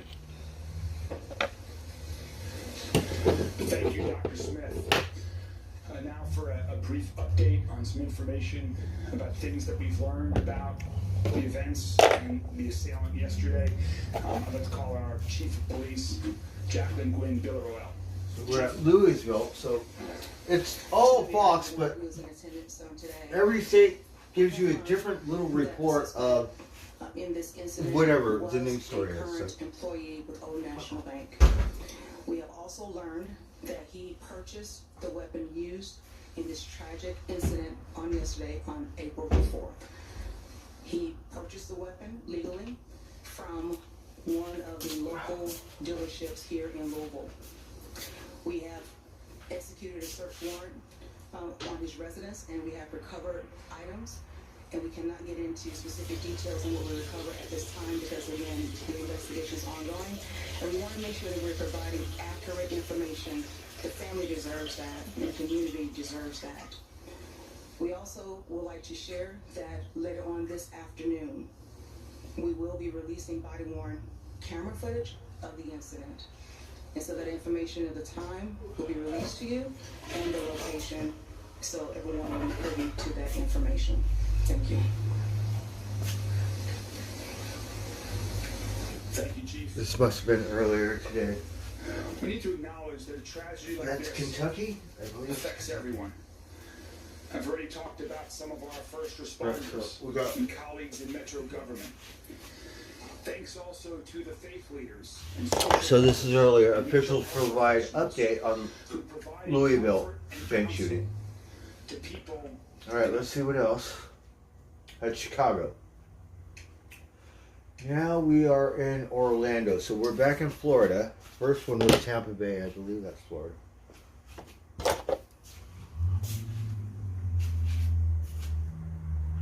It's getting a little cold.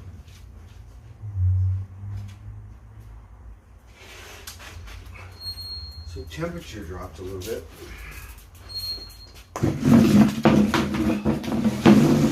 Student pulling another student to the ground by her head, then punching and stomping on her head before kicking her in the back.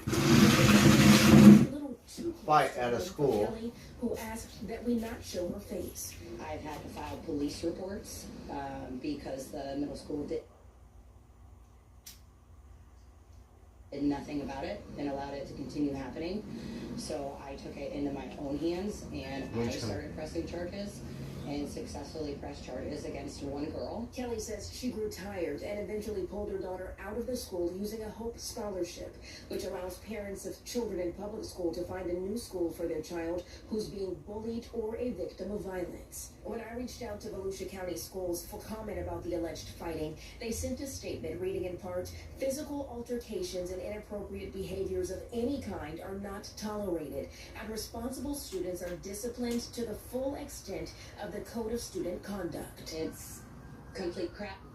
I can tell you that with straight honesty. A child's going to be seriously maimed, disabled, or killed at that school before they finally take it seriously. Another parent of a current student at the middle school says at this point, she believes the district administration needs to intervene. I think Volusia County School Board needs to go in there and assess the situation in administration and maybe do a complete alteration of how that school functions.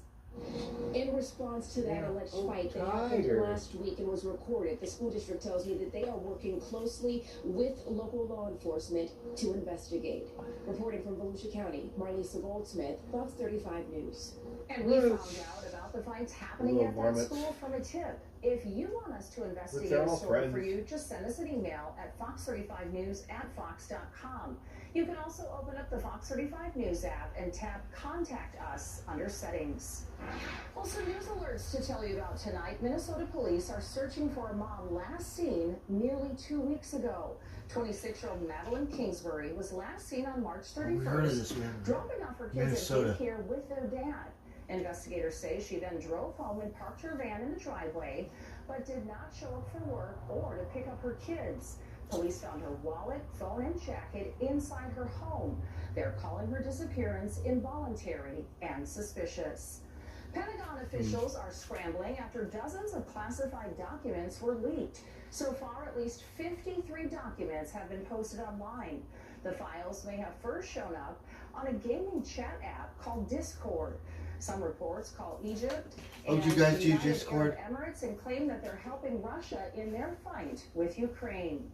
Well, one of two Tennessee state lawmakers expelled from the state house is now back on the job. Justin Jones was sworn in again on the front steps of the state capitol. He is now calling for the resignation of the lawmaker who led the charge for the expulsions. And the focus now turns to State Representative Justin Pearson, who was also expelled. A special meeting to decide the fate of his seat is scheduled for tomorrow. Parking problems. It's something we see almost everywhere we drive. Cars take up 2 spots, parking places marked no parking. We also see the cars parked in handicapped spots without a tag. Well, one Florida man is taking matters into his own hands. It's in Brevard County's own Park Narc Dan. Let Park Narc Dan sweep you off the street. This is Dan Weiss. He's your average Florida man living in Brevard County. While out running his daily errands, he says he sees something that really grinds his gears. I just had these cards on me, and I would drive around, and when I would see people parked like, idiots, I would put cards on their window. These cards tell people why they might see one placed on their cars. We blurred the number because Wise only wants people Park Narc Dan cited to call in. Wise says he started doing this and posting videos online to make people more aware of the places they park. There's so many people that are truly handicapped, and there's so many people that need these spots. So I felt like, I'm doing a public service, kind of like what Batman would do.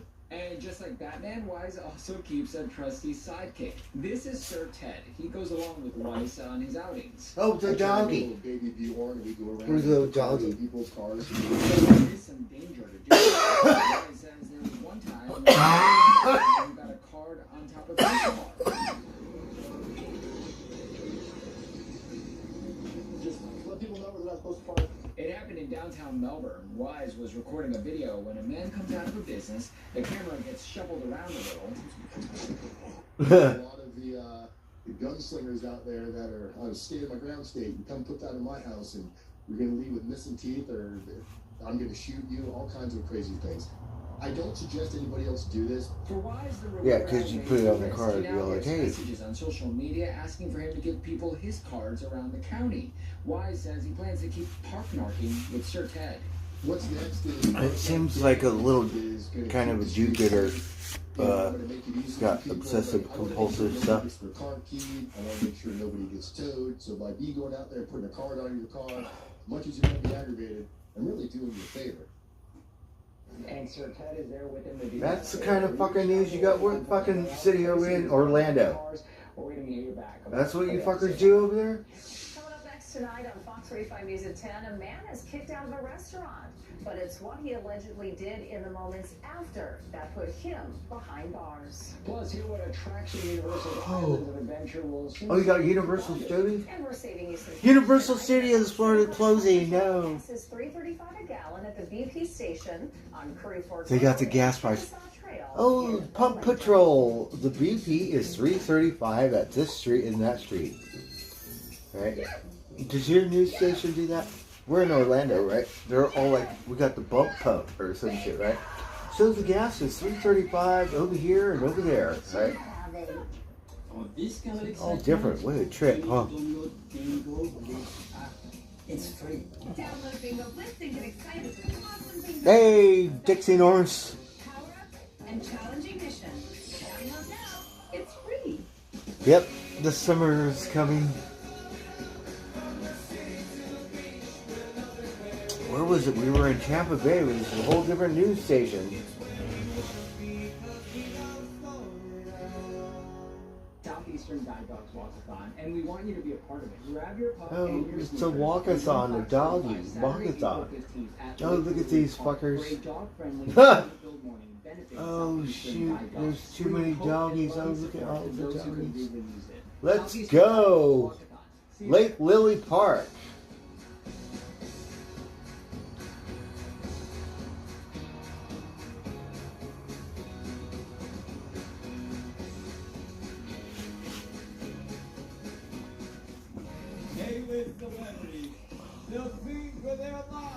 Oh, it's a Masked Singer. The new season is epic, and you can watch anytime. With weekly themes, New York night, 80s night, Alpha night, and a new twist. Whoa! That will have everyone talking. What? Somebody's messing with us. All new Masked Singer, Wednesdays on Fox, or watch anytime on Hulu. Next Level Chef is all about competitiveness. Go time! Look, you got so many TV shows. Where are we, in Florida? Go on the top. I want to stay here. Do I want to take down Gordon Ramsay? Of course. Oh, Medic. We're coming up there! See you never! Be on Next Level Chef, baby. Gordon Ramsay does not do losing. Next Level Chef, Thursdays on Fox, and watch it. You got a new TV show, Next Level Chef, right? I'm hungry now. Let's see what the weather girl looks like, right? So I like this one, Orlando. We haven't seen New York, right? But that's what you do in Orlando? Where is it? One of my favorite things I get to do is visit with the community. I love taking the Thunder Truck on school trips and talking to kids about weather. Or meeting people and seeing eyes light up when we show them the technology that keeps them informed. We don't just forecast your weather, we make sure we bring it to you, all so you're better prepared and safe. The Fox 35 Storm Team. We're built for Florida weather. He got a big old four-wheel drive. He said we got hurricanes and all kinds of shit, right? Alligators. Big old, that how you do your new weather report? I don't know where the Everglades. I've never been to Florida, right? Cheers off. Let's just leave and go to Florida, right? Like, I'm in California, what do you do over there? Anything I catch can bite me. Yeah, this man is accused of opening fire after being asked to leave. Fox 35's Dave Puglisi spoke to the staff who say they were actually prepared for this. Incredibly, no one was struck by the 10 bullets that were fired right through one of the side doors here at the back porch. The general manager tells me that his staff's quick reactions may have saved lives. And then once you got to the side of the building, that's when his intent became kind of clear. When you start pulling on doors and trying to get in. The back porch general manager, Anthony Johnston, describes what he saw from surveillance video moments after they kicked 28-year-old Christopher Nordic out of the bar. Guy looking around that was confused. I mean, that's really all it was looked like he was mad. But he wasn't acting like a sane person either. Johnston said staff kicked Nordic out for bothering some of the women at the restaurant. They heard gunshots in the parking lot, so they moved people into the kitchen. According to a police report, Nordic then came over by the side of the building and shot through the door into the restaurant. And they shoot down the bar, and you could kill 3 or 4 people with one shot with a 45. Some of the county sheriff deputies say that he's shooting a 45. People were inside the restaurant when Nordic shot 10 rounds. Luckily, no one was hurt. Wow. At that point, he's getting what's coming to him, and unfortunately for us, it cost us a day of business and some mental stress. But other than that, it turned out the best way it possibly could have. Nordic was arrested less than a mile from here, not long after the shooting. Deputies have charged him with 4 different crimes, including attempted homicide. Now, the back porch did have to close for a day for repairs. As you see, they are back open. Along with Seminole County, that's a native, right? Seminole. Some people enjoyed the windy day we had today across the state. Take a look at how high Kiteboarders, wow, are getting down in Jupiter. 40-mile-an-hour wind gusts. 40 miles an hour. Well, Fox 35. Oh wow, it's stormy down there today. Joins us tonight. And Allison, oh, is that your weather girl? Let's see. Oh, yes, we are, Ray and Luann. We're going to be seeing anywhere from 1 to 3 inches possible across the viewing area on Thursday. It's all thanks to an area of low pressure developing in the Gulf as we speak, but things are pretty quiet out ahead of it. A live look at our iDrive camera. I like her. See how the lights are on over the attractions. Current sustained. All right, where are we? Anywhere from 8 to about 15 miles per hour through Daytona the Orlando Metro Beach. into the villages, and a bit breezy along our immediate east coast and coastal Brevard County. Sustained winds at 23 miles per hour, so gusts will be even higher than that. But we have been monitoring some very large breaking waves along our east coast. What sounds more scary, tornadoes or hurricanes? As we head into the What? evening hours Like a of hurricane, Wednesday, tornado? I don't know what you like. Fire, you can't do anything, right? Earthquake, same thing, but waves as we I head think into I'm used to those Thursday over morning. here.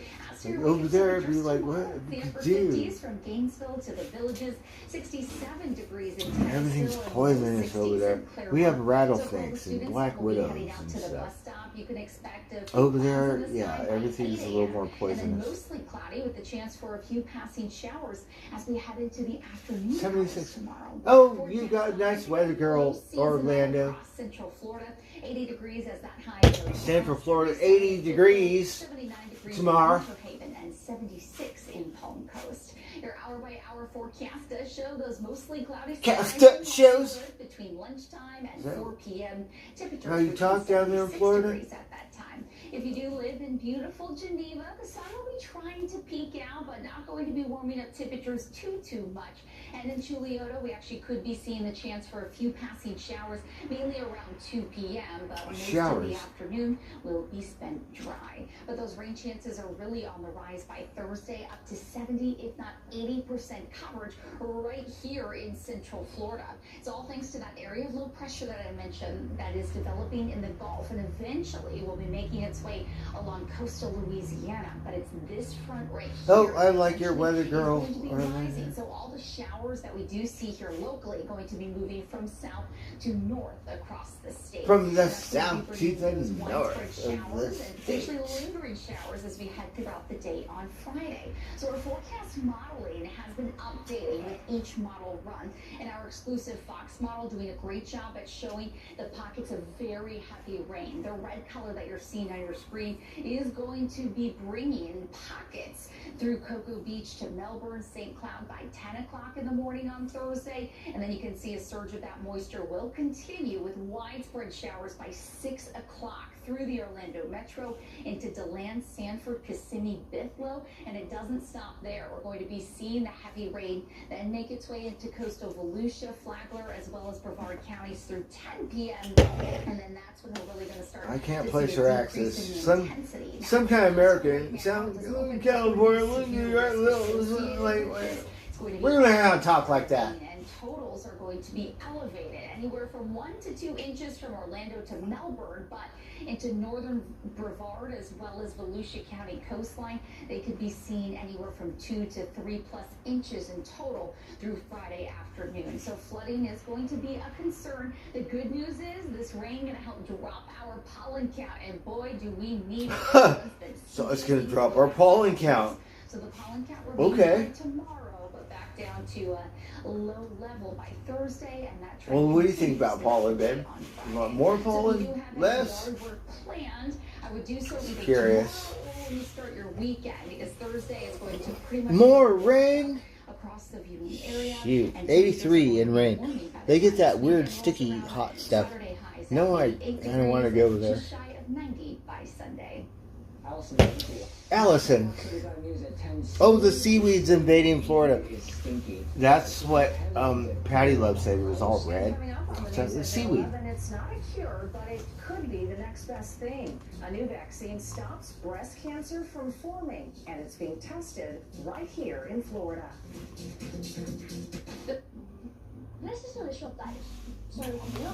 Alright, that was Orlando. Yeah, remember that one. We like the weather girl. Alright, let's see. PB, Mark Roberts, Crow Minion, Cisco. How's it going? Oh, so Orlando got a pretty, like, I like the weather girl. Places and experiences. It's about connection. Really getting involved with my neighbors here in Central Florida. Ryan Elijah. Alright, so we have to remember, I think Washington, D.C. had a smoking holiday. Let's see. Alright, let's keep going. What about New York? We want to see some Italians. Alright, where are we? Dallas, Fort Worth. Okay, we need one that talk with that southern stuff. Right? See what your weather girl look like. I'm Josie for a fucking cigarette. Tobacco bum, right? Oh, look at Dallas, and they show you the city. What a trip. Look, you got this ball on the building.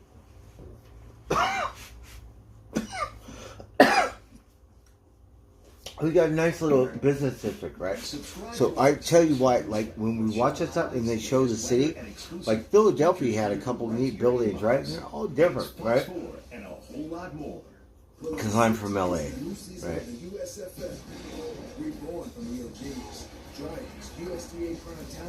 The light right down the street. Okay, let's just say we go to the wherever, right? That's skyscrapers. So corporate puss, right? Be like Dallas. Oh, you got corporate puss? Let's go find out. We should show you San Francisco puss, right? Because San Francisco corporate puss dress different than Southern California, right? Like, haven't been there in a while, but dress like I'm not sure, like, different, right? Here for you. Fox 4. We're gonna have to do a survey. We probably should smoke some more pot. So I'm a little drunk now. You need animal control. Did he turn the jets on? So we're back in Texas. Right? The other guy, he got thrown out of the bar. He just Jesse James it and he shot 10 like didn't hit no one.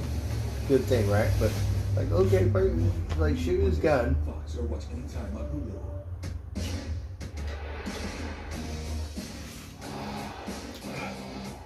Didn't kill anyone. Crazy, right? People get upset, don't think. I get like that too, right?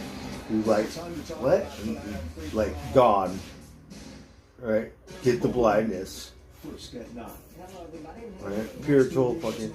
And that's what's wrong with people. You can't act like that. Don't do that stuff. Gotta keep it together, right? Tornado warning means the tornado is about to develop, or We're all crazy, but some more than others, you right? need to seek shelter. Anytime weather turns severe, turn to Fox 4. That motherfucker, you better watch him, right? Because he, like, this is real. If Yellowstone and The Bachelor had a baby, it would be Farmer Wants a Wife. and All new Wednesdays. that's why it makes it a hard call. I think pretty much everyone should, like, She thought the child was possessed. Cowboy Days, Old West, like, Some of those family yeah. members later reported to police that she had abused the child. Concealed Now, on your hip, whatever, something. To possible remains Right? of the child being found. What do you guys think? Police investigators have been digging, searching for possible remains of 6-year-old Noel Rodriguez Alvarez behind the home of Charles Parson, where the child lived with his family. She is up and left.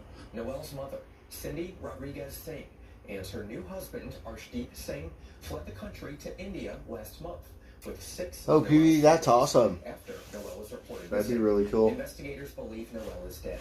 Now, canines that detect human remains were alerted to some of this dirt, but no remains were found. And we've got no reason to doubt these dogs and what they do. 6-year-old Noel Rodriguez Alvarez lived in this shed with 8 other family members. This one's really Right depressing. here, where investigators have been digging is where a makeshift shed used to be. Now police believe that at some point in time the possible remains of the child were in the makeshift shed. I couldn't stand here and tell you today if they were Noel's remains or not. We don't know. Police now say Noel's stepfather disposed a large indoor-outdoor carpet in a nearby dumpster the evening before they fled. Investigators recovered that carpet. Police say that carpet was used inside the makeshift shed that was later torn down to build a suspicious concrete patio. Monday, after removing the patio, canines were alerted to the topsoil, but no remains were found. It does lead us to believe that there were human remains at one point in time in the shed that used to exist, where now that concrete patio sits. The FBI is supporting the investigation, but will not get into specifics. A law enforcement source tells Fox 4 it might be difficult for federal investigators to assist in locating Noel's family without a murder warrant. For now, Noel's mother and stepfather only have warrants for abandoning and endangering a child. Surely she knows this is going on. Surely she knows that we're looking for Noel. Community members came together last night to pray for Noel while hoping his on-the-run parents are found. I don't know where she took him, have no idea. So, it seemed like a small town. The chief of police tells me he is waiting on a, quote, significant warrant return that could provide information as to what Texas, specifically somewhere. happened to Noel. He wouldn't elaborate any further, but will obviously Texas is crazy over there, huh? We went to Texas, right? We were like 6 months in San Antonio. I thought we were like, okay, California, right? Like, we're gonna get in lots of trouble, get lots of fighting. But no, really good. South, San Antonio. Are in jail for last month's murder Pretty of good. 55-year-old Kundar Hamdan. The victim's family says that is a step in the right direction. Fox 4's Peyton Yeager joins us with the latest in the murder investigation. It says 2 men, but they're kids. Clarice, Arlington police say GPS tracking confirms the 2 teenage suspects were together at the time of the murder. Meanwhile, the victim's family, they've been in Iraq since the murder for the 55-year-old's funeral, and also they're still trying to make sense of their loss. Iraq. Homicide detectives utilized cell phone records and surveillance video when tracking down the 2 people they say killed an Arlington father of 6. They're just He was kids. attempting to sell a car last month. 18-year-old Luis Gutierrez and 19-year-old Christian Salcedo now face capital murder charges after Arlington police say the 2 men shot and killed 55-year-old Kundar Hamdan on March 21st. Hamdan's son tells Fox 4 he was the one trying to sell his purple Charger on Facebook Marketplace, but he wasn't able to meet up with the potential buyers, so his father offered to do the test drive instead from his home. During the drive, police say Hamdan was shot inside the car and then left on Port Richmond Way. Investigators located the purple Charger abandoned at a shopping center off Matlock Road. Later, we were able to retrieve their faces from the surveillance camera. Surveillance video shows the suspects being picked up in a black Charger. According to an arrest affidavit, cell phone records obtained by investigators placed the suspects where Hamdan was fatally shot and also where the purple Charger was ditched. Once they retrieved the cell phone number between the messages between the suspects and the victims, they were able to trace it to a location in Dallas. On April 5th, investigators spotted the black Charger the two were last seen in outside the Dallas home, which turned out to be stolen. Dallas police conducted a traffic stop where people inside the car began to throw guns out the window. Luis Gutierrez was arrested. Gutierrez was already wanted as a suspect for a 2019 robbery in Dallas. Police say Christian Salcedo was able to run from officers, but those close to Salcedo later identified him to police using this still frame of the 19-year-old in a black ski mask. U.S. Marshals arrested Salcedo Friday at his Dallas home. I think his family turned him in.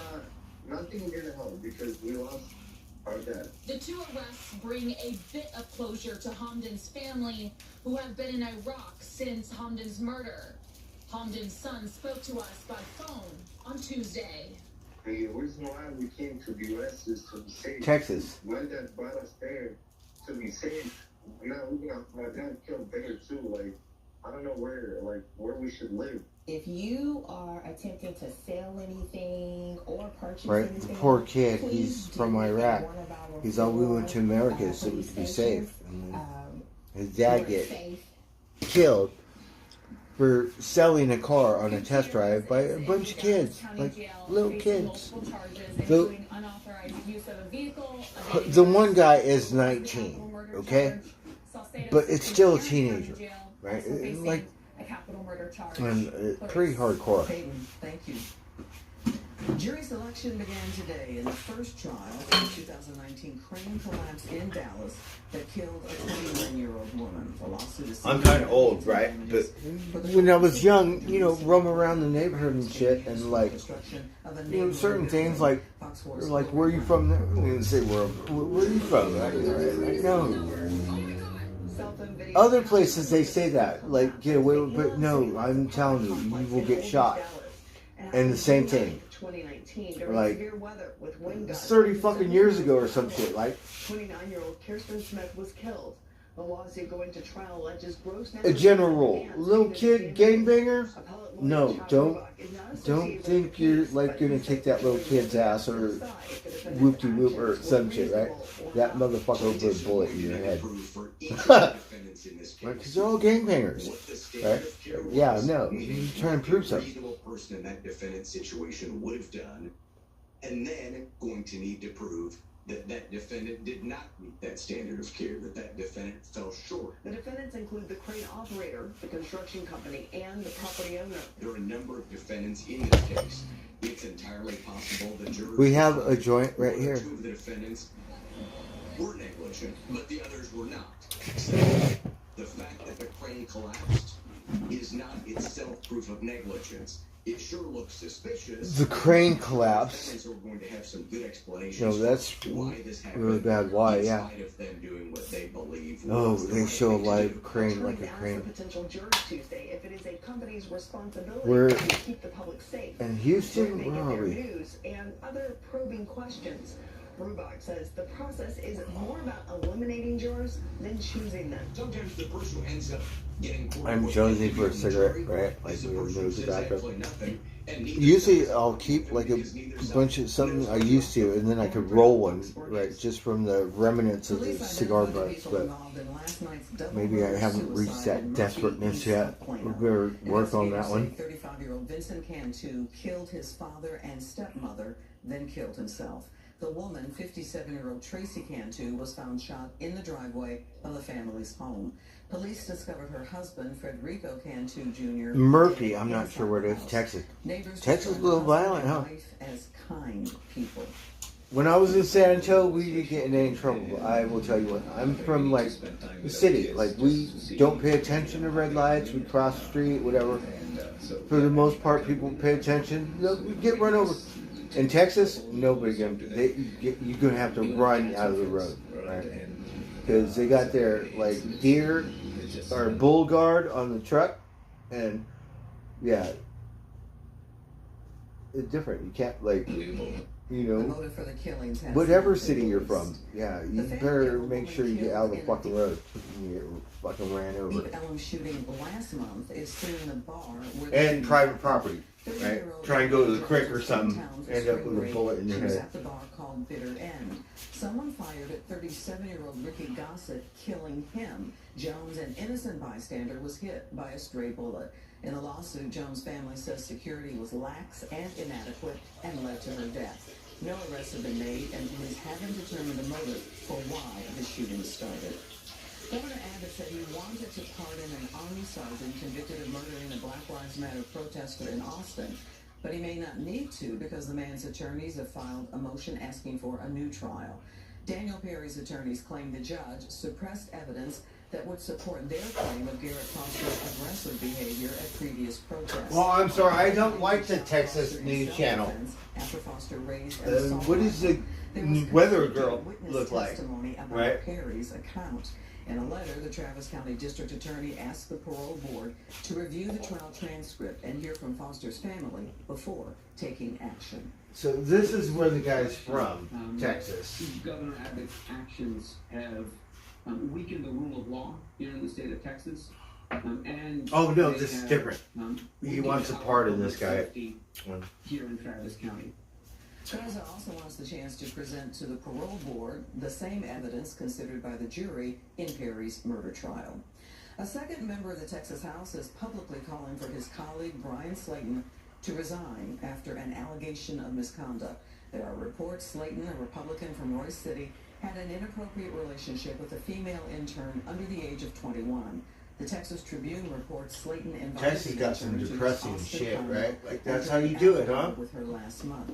Today, Republican some happy Representative news? Steve Toth of Spring tweeted in part, calling the Right? behavior Florida, of some Slayton shit got inappropriate doggies, is a gross surfboards and shit like. understatement. His behavior Fuck appears is to be this? predatory.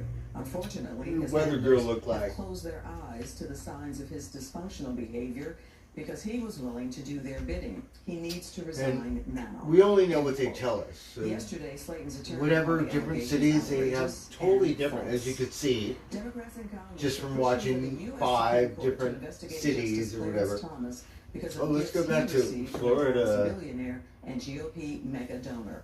Last week, ProPublica reported Thomas failed to disclose free charter jet flights and stays on a yacht and at luxury We want resorts Aspen, that he accepted Colorado from real estate news. developer Harlan Crow. Right, let's see Justice which one's Thomas the best says one. He is not Like, required to disclose them. Some You won't ethics hear all that experts crazy disagree. stuff. Democrats in the Senate What do you Judiciary think? Committee say they will consider legislation for tougher ethical standards for justices if the court does not deal with the issue. Newly released video shows the chaos officers faced while responding to the mass shooting at a Louisville, Kentucky bank. They won't actually show you, but the guy who did it live streamed it. That was the moment police took down the shooter minutes after a rookie officer, Nicholas Wilt, was shot in the head. Officer Wilt is pretty in hardcore. critical condition. His partner exchanged gunfire with the shooter as backup arrived. Today, police also talked about how officers jumped in to help shooting victims who needed immediate medical care. We improvise. We make sure that we do everything that we can to keep people safe and take care of them. What you saw in that video was absolutely amazing. It's tragic, Right? but it's absolutely True blue. Like, amazing. so on it. There's only a few people in this country that can do what they did. Yeah. Not everybody can do that. We also learned today that the gun used in the shooting was purchased legally at a local gun dealer 6 days ago. In all, the gunman killed 5 of his bank co-workers and injured 8 people before being killed by police. At the state capitol, private school leaders talked about the benefits of a school voucher system, while public school defenders fought against it. Nothing but sunshine today across North Texas. No complaints. There could be some storms though on the horizon. Okay, it's not a weather girl. I'll let you know Some when dude. We'll finally see some storm chances return. A 7-day forecast coming up. Welcome to TechCU, a different world of thinking. Here, The focus is on you. We're not for profit, and we exist exclusively for the benefit of our members. We provide you with the lowest loan rates, so you can embark on your journey. Zero fees whenever possible, so you can enjoy yourself worry-free. Plus, the highest yielding products, so you continue evolving and thriving with personalized service that's focused on what matters most to you. Because at TechCU, we're here to get you there. Relationship agreement. So romantic. Our agreement specifies the second Thursday of every month is date night. That's so hot. Like a binding legal contract. Let's get this party of the first part started. Alright, let's change the channel. Text loads of press in there. Alright. Text is looking a little hardcore. Alright, let's see what else. Go back to Florida. Alright, where are we? Atlanta. Oh shit. I don't even know if I want to go to Atlanta. Shit. Unless Carrie Underwood's playing or some shit. What we gonna do in Atlanta?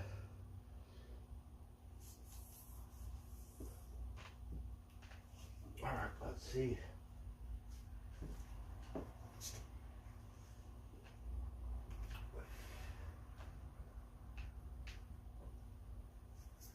Oh, look at the city of Atlanta. Oh, they got a nice city. There it is, building in the Gulf.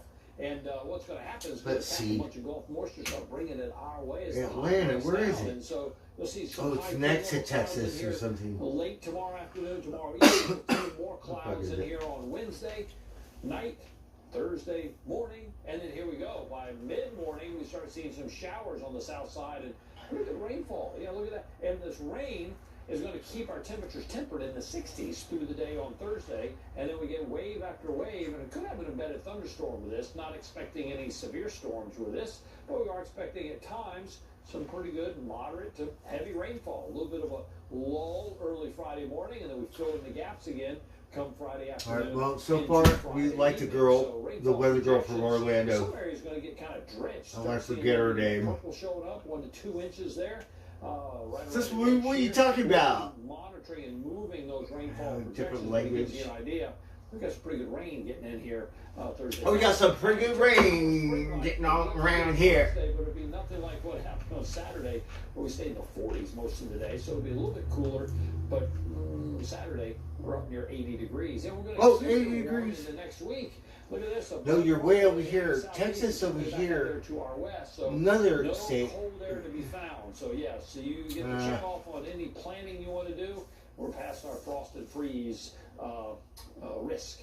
Here you go. Clear. Another cool morning. Temperature down around 48. Then for tomorrow, frost or freeze, something rip down around here. Into the 70s. We have the rain chance in here Thursday into Friday.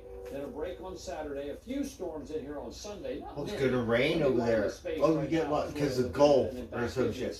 And you got tornadoes. Fuck that. Let's stay over here. Next week. So the coolest morning. We've been kind of lucky. Is going to be. I'm telling you, with the global warming and with summer.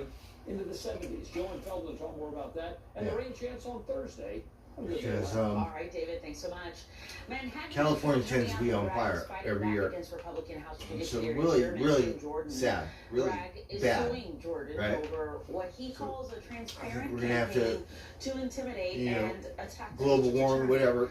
That's what we have to deal with here. Interfering in his office's case against former President Donald Trump. Last week, a grand jury indicted Trump on 34 criminal charges for a hush money payment scheme. Bragg is trying to block a subpoena the House committee issued for a former senior prosecutor who served in Bragg's office. A small group of lawmakers known as the Gang of Eight will get access to the classified documents found in the possession of President Biden, former President Trump, and former Vice President Mike Pence. The ranking members in both the House and the Senate Intelligence Committees gained access to those documents last week. The Biden administration's giving them access in a rolling fashion, not all at once. The goal is for Congress to gauge the potential national security harm. As for the classified documents leaked from the Pentagon, it's all hands on deck to figure out who is responsible. Right now, U.S. officials it's all hands on deck. How it happened or if it'll happen. Is that what it is? Fox's Madeline Rivera breaks down the search for answers. To assess the These documents were leaked, and they are not the only ones looking for answers. With Congress demanding a briefing from Biden. We're still sifting through the information that's just out there on the internet and on social media. So far, at least 53 documents have been posted, and many of them appear to be from February 23rd and March 1st. The files may have first showed up on a gaming chat Yeah, really heavy piece of Defense copy. officials are alarmed by the scope of the leak, with the materials containing information like details of the war in Ukraine that could affect the upcoming spring offensive. The Pentagon has said they're legitimate, but also altered. They said it was altered in a way to overstate Ukrainian losses and to downplay Russian losses. The AP is also now reporting that one of the documents lays out how the United Arab Emirates is deepening its ties with Russian intelligence. Look at their architecture. Oh, let me pay attention. I'm sorry, more back. Who's in here? I'm drunk. Suggesting President Sisi was secretly planning to ship 40,000 rockets to Russia for the war in Ukraine. Hey, Mark Roberts. With President Zelensky. We take this very seriously, and we will continue to work closely with our outstanding allies and partners, and nothing will ever stop us from keeping America secure. Right? Maybe the Russians have a robot, like an AI robot, right? And we said, we need you to go into America and leak all these classified documents, right? We probably think it's a human or something. Maybe a Chinese AI robot or something. Right, we think.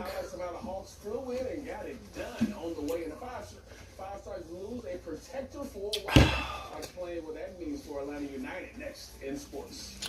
Mark Roberts. Americans are finally getting a break at the car lot. According to Kelley Blue Book, the average cost for a new vehicle sold in March fell below the manufacturer's suggested retail price for the first time in 20 months. However, electric vehicles bucked that trend, with the average price of a new EV rising slightly to nearly $59,000. And that sticker shock is That's what it costs, $60,000 for electric. According to a new AP poll, only 1 in 5 Americans say their next auto purchase would very likely or extremely likely be a plug-in. And in addition to high prices, people also point to a lack of charging stations.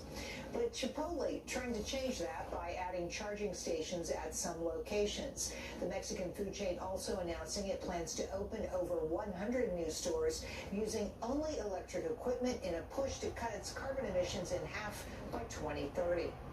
To Wall Street, where stocks were mixed Tuesday as investors await Wednesday's key inflation report and what it could mean to future rate hikes. That's business. I'm Jerry. A couple days work at In-N-Out Burger over here, right?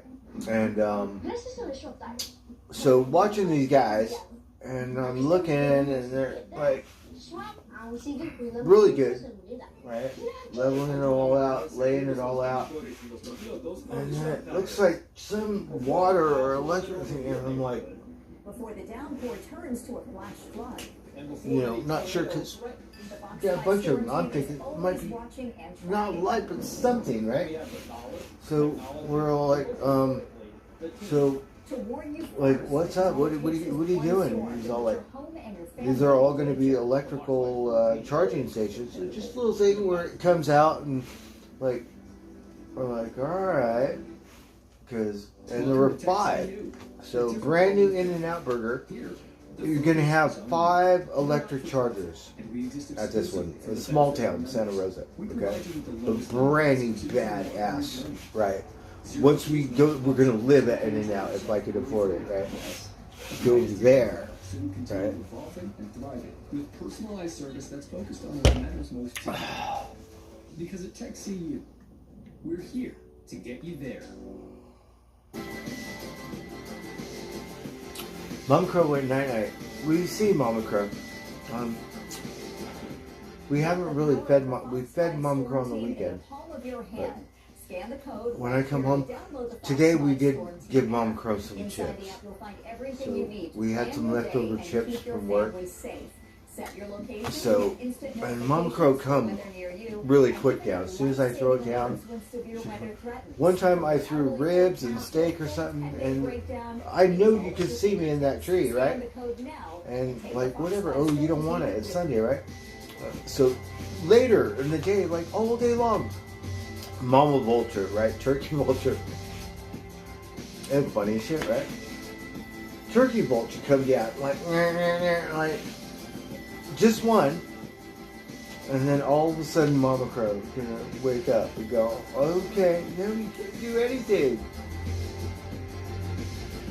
Now I think they learned from that experience and they said, no, we better eat it first. It'd be a stale chip or whatever it is. Whether you're up at 4:35 or 6 a.m. Give us 15 minutes and you'll get all the news you need with stories that matter to you. To plan your day. And traffic updates to keep you So we try to at least feed him on the weekends because I should try to feed him every day because I'm not working. Right? Usually my head thinks like I have it together, but then again, no, my head thinks I don't have it together and I'm about to lose it.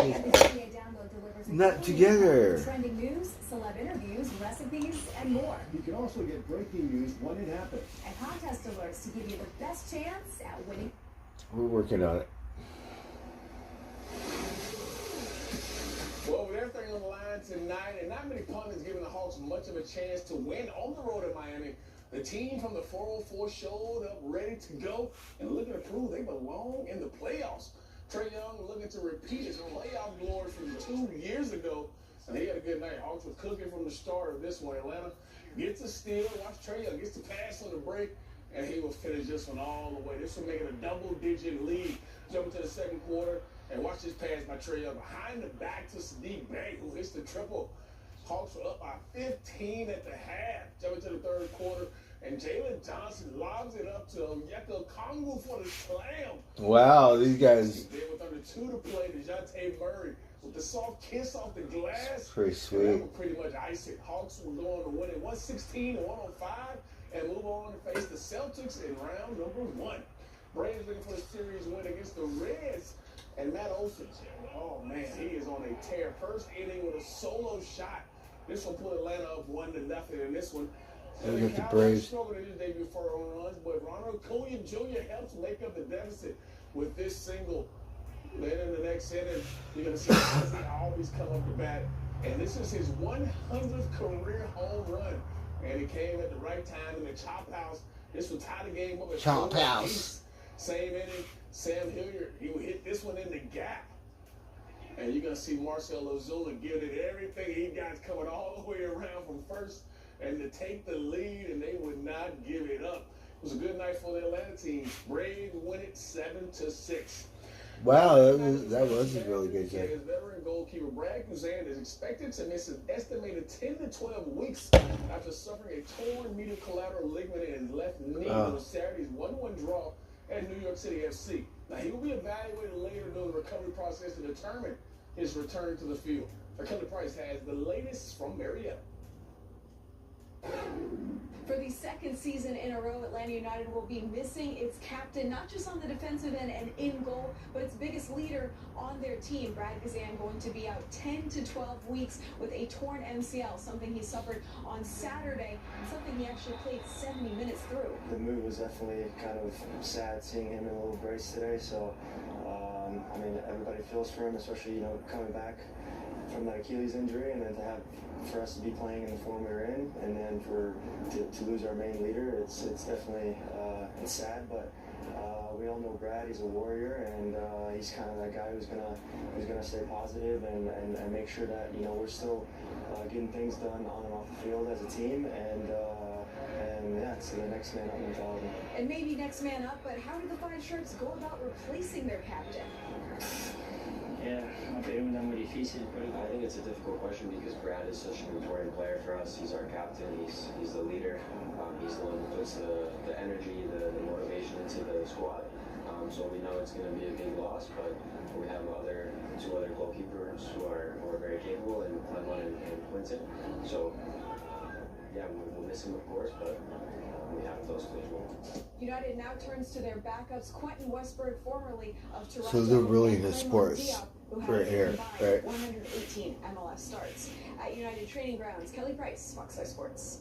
All right. Things on the pitch. The Premier League announced today its first ever U.S. preseason tournament will come this July. It's a Mercedes-Benz Stadium. Be right here Oh, at the fuck. Mercedes-Benz Stadium. A doubleheader will take place July 26th featuring Brentford FC, Brighton and Hove FC, Chelsea FC with Oh, that was so beautiful. Miguel Almiron and Newcastle FC.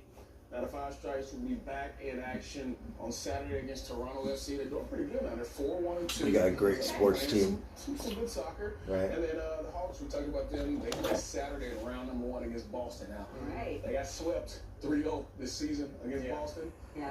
The Hawks didn't play well in Miami this season. They did. And they end up coming in and win tonight. So anything can We're happen. around to face the Celtics and the Bucks, right? They're both pretty good. They're both good. They're both good. So this thing is when they're really into sports, really cool, like, right? Can't wait to meet him. What's up, Booger number 11? Good fortunes and the good luck continue. Because Boo number 10, hey, he was He had quite a role. So, fan base, proud. From Fox 5, News Edge at 11 starts now. A bobcat attacked a 9-year-old boy at his own home in Northeast Georgia. Good evening. I'm Christine. Georgia. Thanks so much for joining So us tonight. it's I'm up around Tom Hayes. Atlanta. The boy's father jumped into action to save Oh, him. bobcat. Not only was he in shock about the unexpected encounter, he's angry with county officials for not having a protocol in place. News Edge reporter Denise Dillon tells us what Banks County will change now after this attack. The dad told me he saw the bobcat claw and bite his son. He yanked the cat off him, but the bobcat turned on the dad. I looked down at my leg because I feel a sharp pain. Aw. And it looked like a cat was on me. It was no ordinary cat. It was a 31-pound bobcat, and it had its teeth in 9-year-old Easton Burchett's leg. The claws didn't hurt as bad, but whenever he bit down on my leg, it felt, I can't explain how bad it felt. It hurt so bad. Easton tried to punch it, but the cat held tight. I pick it up over my head and I just throw it. It hits the bumper on the Jeep and kind of knocks it silly for a minute. Wes Burchett got the cat off his son, but then it tried to attack him. And it was, showed me its teeth, and I pulled my pistol out and shot it. Wes and Amy Burchett rushed their son to the hospital. It took 14 stitches to close up the deep gashes. Easton also got his first round of painful rabies shots. But the Burchetts were told the bobcat needed to be tested. The county should have come and got it. We don't have no animal control. The attack happened Saturday.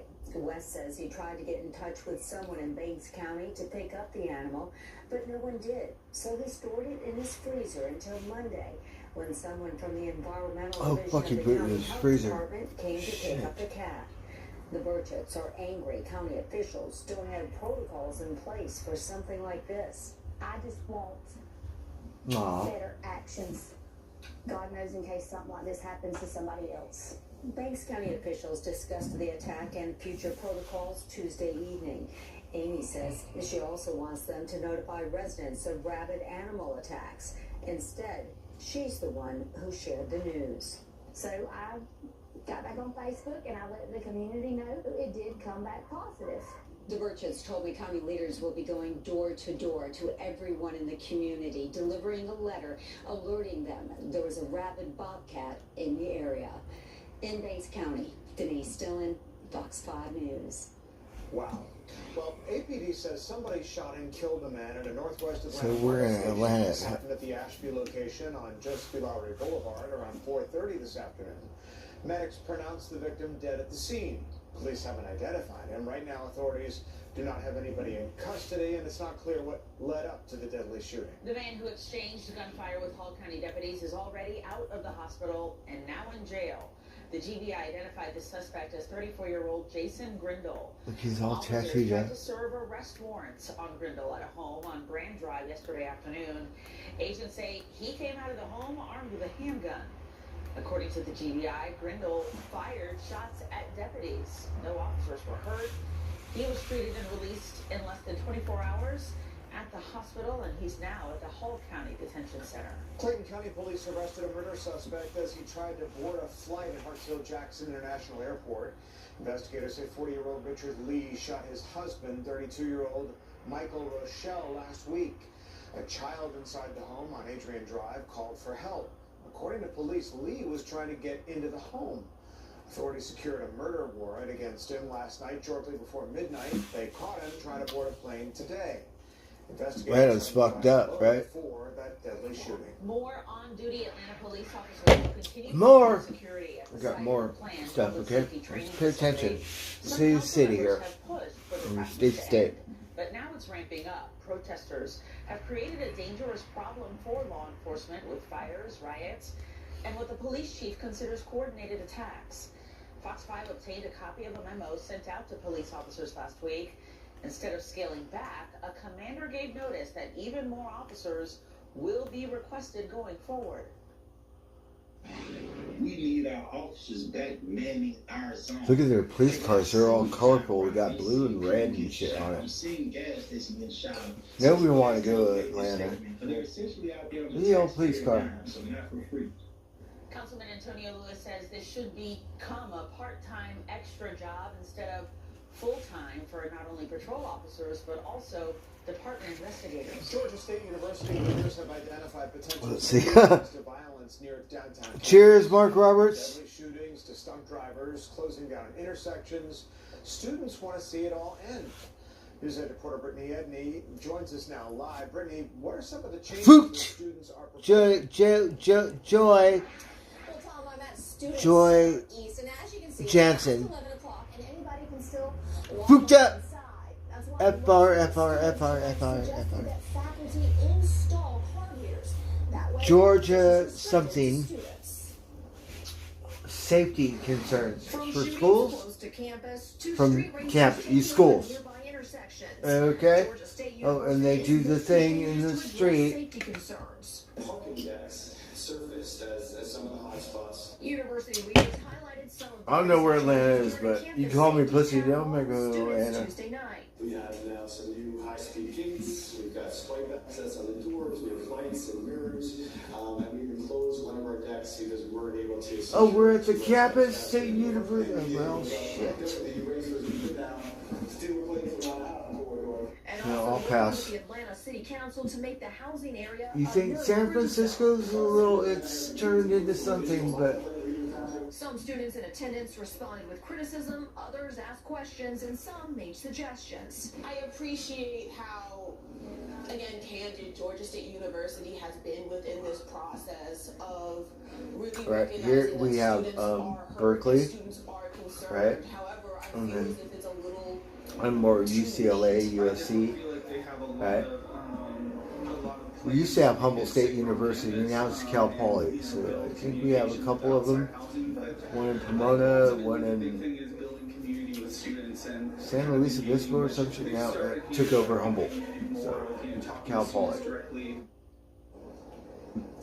Another suggestion applies right over here at the bus stop. So students are saying that bus stops need to extend all of their hours to make sure that they line up with certain buildings on campus, for example, the library.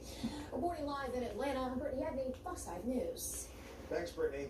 Conyers police are clearing up a major traffic. Huh? Let's watch a different one. Let's listen to some music. Struck by a train. Oh, what happened? Oh, got it. Don't ask me why I watch it. South Main Streets. A train wrecks with a Universal 18-wheeler hauling set cars. So it's a movie thing. The rail company to stop the train, but they didn't make it in time. Nobody was injured. Several intersections were closed.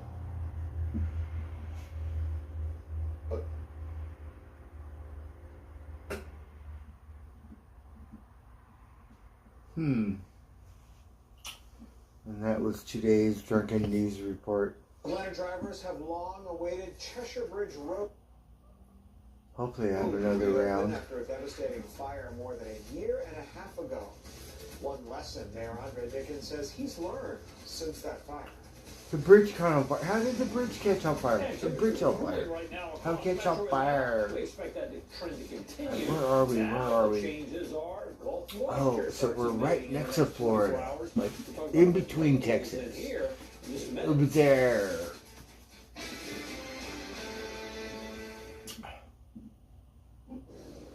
I think we, right? I don't know much because I don't travel. But let's just say if we did, we're gonna go to where the weather girl in Orlando is, because she seemed like in the whole whatever much better. What kind of Florida you want to go to? The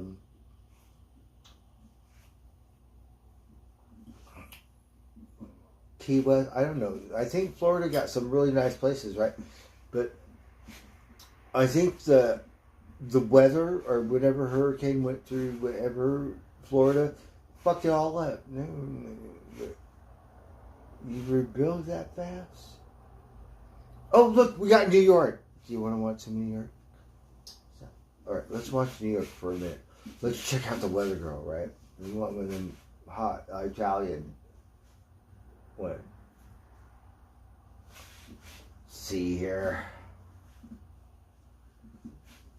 And New York got the biggest city, like the whole, like, Babylon or something, right? Gotham, look at it, like so, like all the other cities, take all of them to equal. Officer, we need to get up there. I don't know where he's at. The glass is blocking him. He's shooting straight through these windows, right towards the officer. We need to build a plate somehow to be able to get there and pull him down from the stairs. They are going down. I think he's going down. Frightening moments there. 26-year-old rookie officer Nicholas Wilk remains in the hospital in critical condition. Well, a new scam warning tonight for anyone who uses ATM machines. Fox 5 Sharon Crowley shows us what you need to be on the lookout for. Oh, this one, it said it in L.A. I'm very careful here in the or the Bay or something. You just look around. Oh, they said the same thing over there? I don't really take out cash. Oh, fuck, where are we? I don't go off, and I try to do everything online. Oh, no, it's different. These already take precautions when using an ATM. Police say Oh, it's the Bay thing, right? We go through that here too in the Bay in LA. Investigators say a ring of criminals is stealing from men and women in their 70s, 80s, and 90s.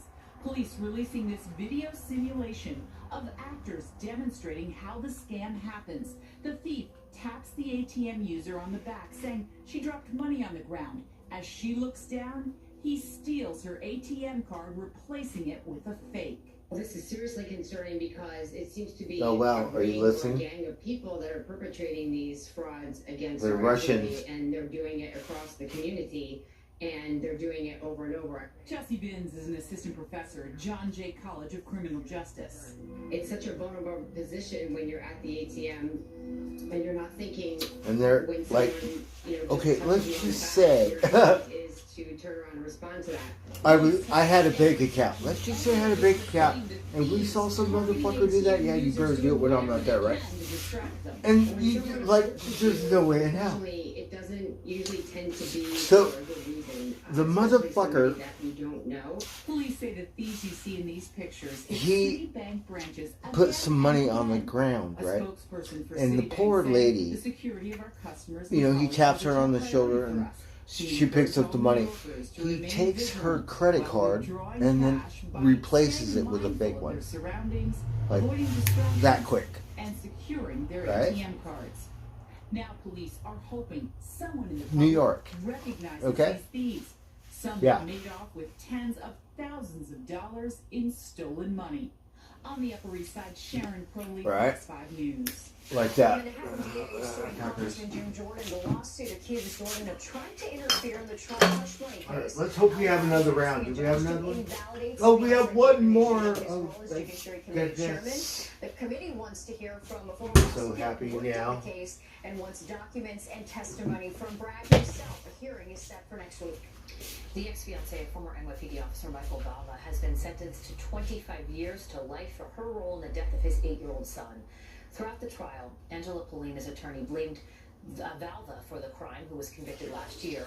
According to the judge, Polina tortured Thomas Valva and his older brother, who were both on the autism spectrum, by forcing them to sleep in the family's unheated garage, where Thomas froze to death. Thomas wasn't surrounded by love the day that he died, as he should have been. He was surrounded by nothing other than pure evil. Thomas was a profile of courage. He stared down the faces of evil he endured each day. Polina is serving her sentence at a maximum security level prison in Westchester County. She plans to appeal the case.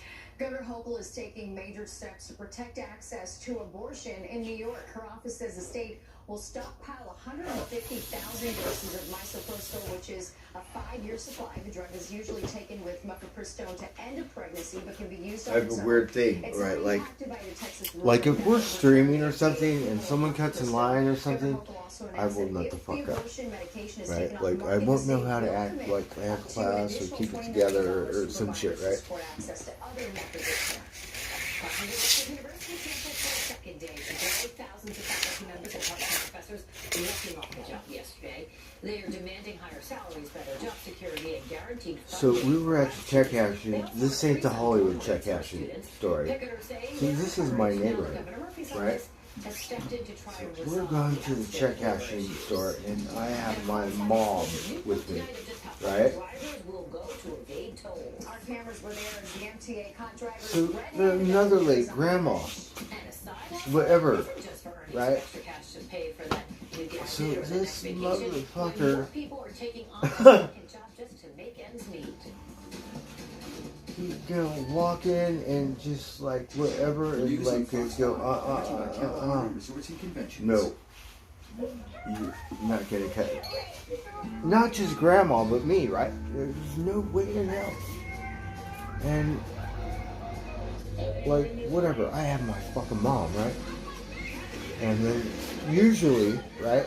He's all like, "I'll be right back." You know what that means? You can put a bullet in your head. Be right back, right? Like whatever, right? You're not gonna fucking cut in line. Grandma and me and my mom. Are out of your skull? I don't give a fuck. No matter what type of morning person you Right? are, You're gonna have to do something. Maybe you rip my head off. I do it. There's no way in hell. And then we kind of went through that when I got locked up too, because you got the same thing. All these monkeys. You get payphones back then, so Southside, whatever, right? Southside, okay. Motherfuckers walk right to the front of the same cutting line or something. I mean, do the same thing. Yeah, you bet your ass. And then all of a sudden, it's Southside against whatever, right? I'm not Southside, but yeah, like, fuck you. You could do. I'm gonna do it. Yeah. And then this fucking motherfucker. Okay, you can't front of grandma. I'm gonna fucking go through you. And we went through that shit before. Oh, I'll be right back or whatever. Like Hollywood, right? Like, some guy, he complaining. Okay, it took half an hour. You got your money, right? He said, you're like a fucking bitch or some shit, right? Be respectful. Shouldn't really say anything, but, you know, my neighborhood, right? Live there. I'm like, whoop-de-whoop, whatever. Yeah, I'm gonna go outside. Give me a minute, fucker, right? So, go outside. All of a sudden, he got like 5 butt buddies or some shit. All of a sudden, right? Yeah. So, we dip out, cross street, and we know we get a wall or somewhere where we can't surround it. So, we go in the lingerie thing, right? Thinking, no, who owns the thing? Can't get around. Oh my god. We tore that fucking store up. It was the funniest shit ever. But whatever. Right? And then now we get 1%. I don't know how long we were up there. 20, 30, whatever. 1% at the check cashing store. At the Verrazano Bridge. And we're on hand to see MTA officers spot a brand new Mercedes SUV G-Class. Only the plate on it was fake. A Georgia plate they recognized was seen on multiple cars lately. The driver was arrested on multiple charges, including a felony for forgery. Oh, it's a fake license plate. Oh, you could sell those now? Whose registration has been suspended for persistent toll violations. We will attempt to interdict that vehicle and safely stop it. The driver who was arrested was just one of many drivers pulled over this day as part of the MTA's crackdown on toll evaders. About 9,000 cars. Oh, they evade the toll. So they put fake license plates to cross the toll. And so now they have to catch them. From James Bondish technology of rotating plates to all kinds of ways of blocking Oh, they have rotating plates. hiding themselves from police. Wow. Red light and speeding cameras. It comes at a time when hit and run cases are up across the city. We showed the MTA's director of operations what we saw in this. How much is the fucking toll? Illegal plate frames to cars with scratched out plates to no plates at all. He confirms all of it is illegal. Now we're going to be pulled over by one of my people. As profound as these crackdowns are, there's still a financial incentive for drivers to cheat. That's a lot of work. We're in New York. They owe more than $15,000 to the MTA. But when they are busted for a bad license plate, they get rid of summons the max $300. In that case, it may still be worth it to them to cheat. Law enforcement sources tell us Albany has to step in and pass laws. Yes, New York, with Albany, consequences. New York. So for drivers, it will no longer pay to cheat. At the Verrazano Narrows Bridge on Staten Island, Arthur Chien, Fox 5. You could get caught cheating and it'd be cheaper than paying the fine, right? Like, Pat Lynch is what? stepping down. Lynch told union members What's wrong with this he's picture? out when his term expires in June. Last week, the PBA announced a historic tentative contract with the city after 6 years without one. Lynch says one reason that he's stepping down now is because he cannot negotiate the next contract. He reaches mandatory NYPD retirement age in 2026. Lynch is the longest serving PBA president on record. Jersey City Mayor Stephen Fulop has his eyes on the oh, now we're in New Jersey. He announced his bid for governor during a We want to see the weather, girl. this morning. Fulop has led Jersey City for 10 years now, and he's entering what's likely to be a crowded Democratic field. He's the first candidate to jump into the race. Primary still 2 years away, and he'll be a guest on Good Day tomorrow morning at 7:30. Side hustles aren't just a way to make a little extra cash on the side anymore. Yeah, Fox 5's Kendall Green shows us it's a new study that finds so the an alarming number packaging of for the people cat are food relying is on starting to it go just to make ends plastic. meet. On your average It was sidewalk in New York, 10 you don't have to go too or far to see aluminum. the city's hustle and its hustlers of all forms. Anastasia and Liam, who have one side gig. So now they got new robots and put in So I plastic. can afford paying my bills and then have like side money as well. Right. Help move couches and do tent lighting for weddings and stuff. Others are like Tyshawn, who have held down a few side gigs over the years. I used to sell hair at one point. I used to sell weave to women. I don't know. Social media, of course. But they can all agree that, well, and we live in New York City. This is one of the richest, one of the highest cost living places in the United States. So. And they aren't alone. A survey by OnePoll by Herbalife found more than 6 out of 10 Americans between 27 and 42 have a side hustle to keep them afloat. It's expensive out here.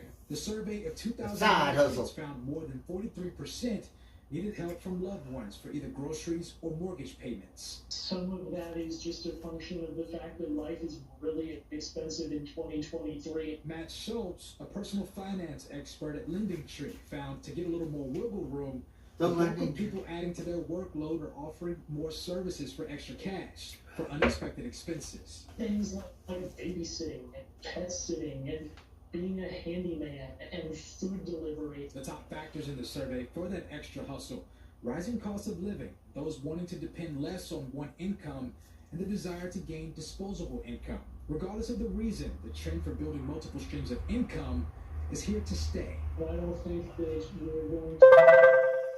Keep on rocking, brother. I'll check out your old office tomorrow. Vegas for my B-Day. Cheers, fucker.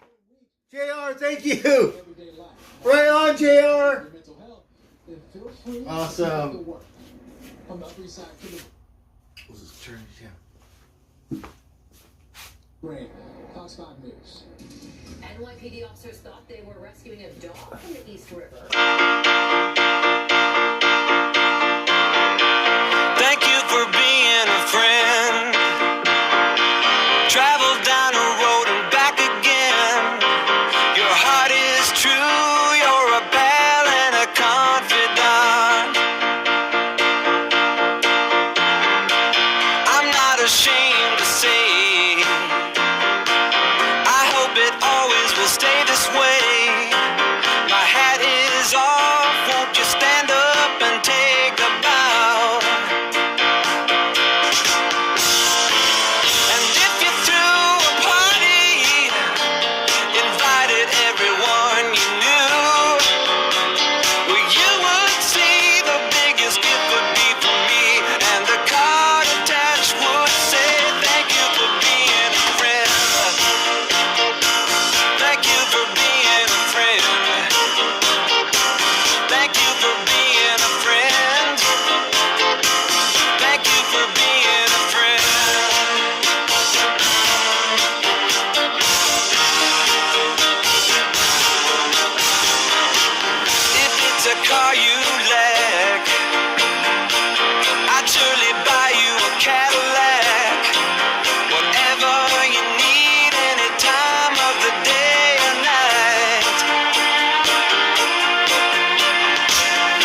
being a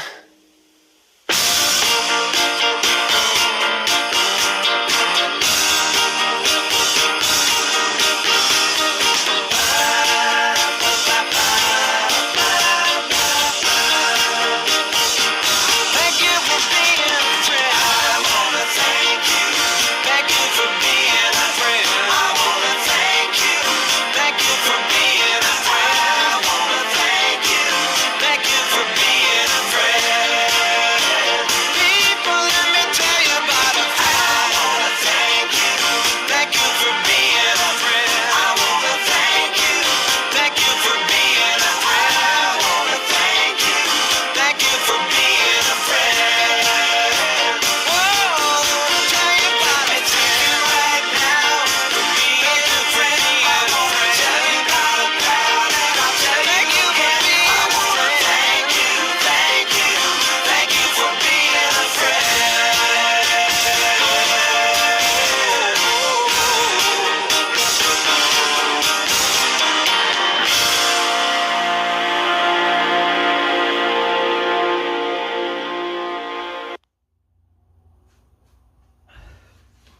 Yes, fuck yeah. Thank you, JR. That's awesome.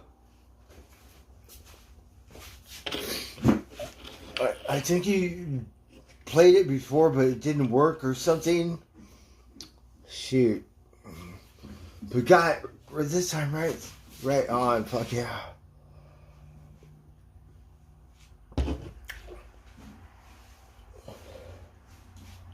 Alright, enough news. Right. So today's I like the girl in the Orlando, Florida. So that was my best news. A doggy something or other stuff, I forget, but I like the weather girl, right? So whatever. This one, no, we don't care. New York, what we want Italian something, not this guy.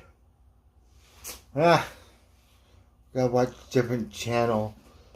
Shoot. Alright, enough. We were hoping we'd see some fun, you know, like Italian something, darn it.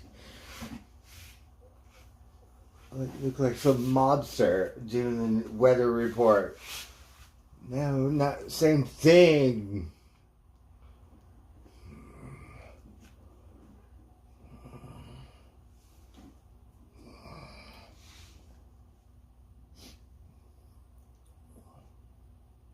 Oh, JR, it's your birthday. Cheers.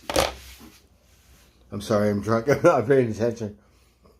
JR, fuck yeah, cheers. Happy birthday, it's your day. Yes, thank you so much. Fuck yeah. Alright, do you have any songs you want to hear? We could play them, right? Oh, look. What is it?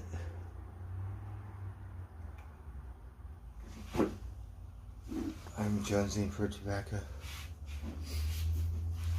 So it's your day. What did you do? Did you like overdose and cake?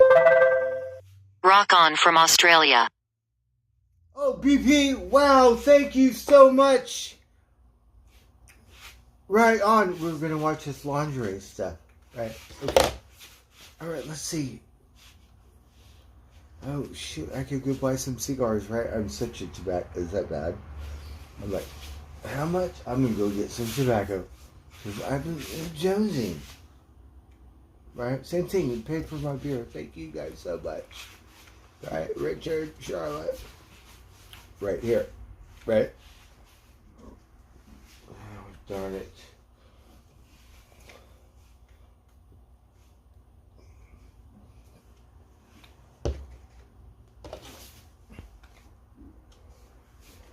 Well, thank you very much. I thought you would have some media. Right on.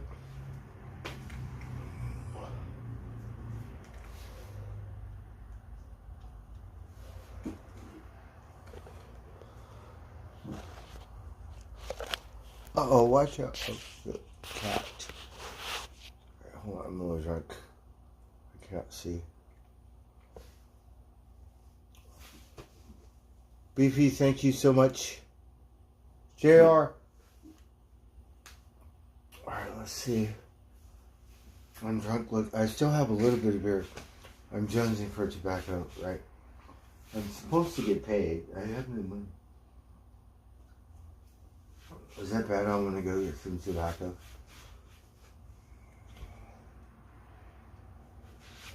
Let's see. We want to see. Do we want to see? Oh, what is this one? We watch these documentaries. Oh, we got documentaries or Van Halen. What do you think? Documentary. Van Halen. What do you think? Well, let's see. Let's find out. Oh, commercial.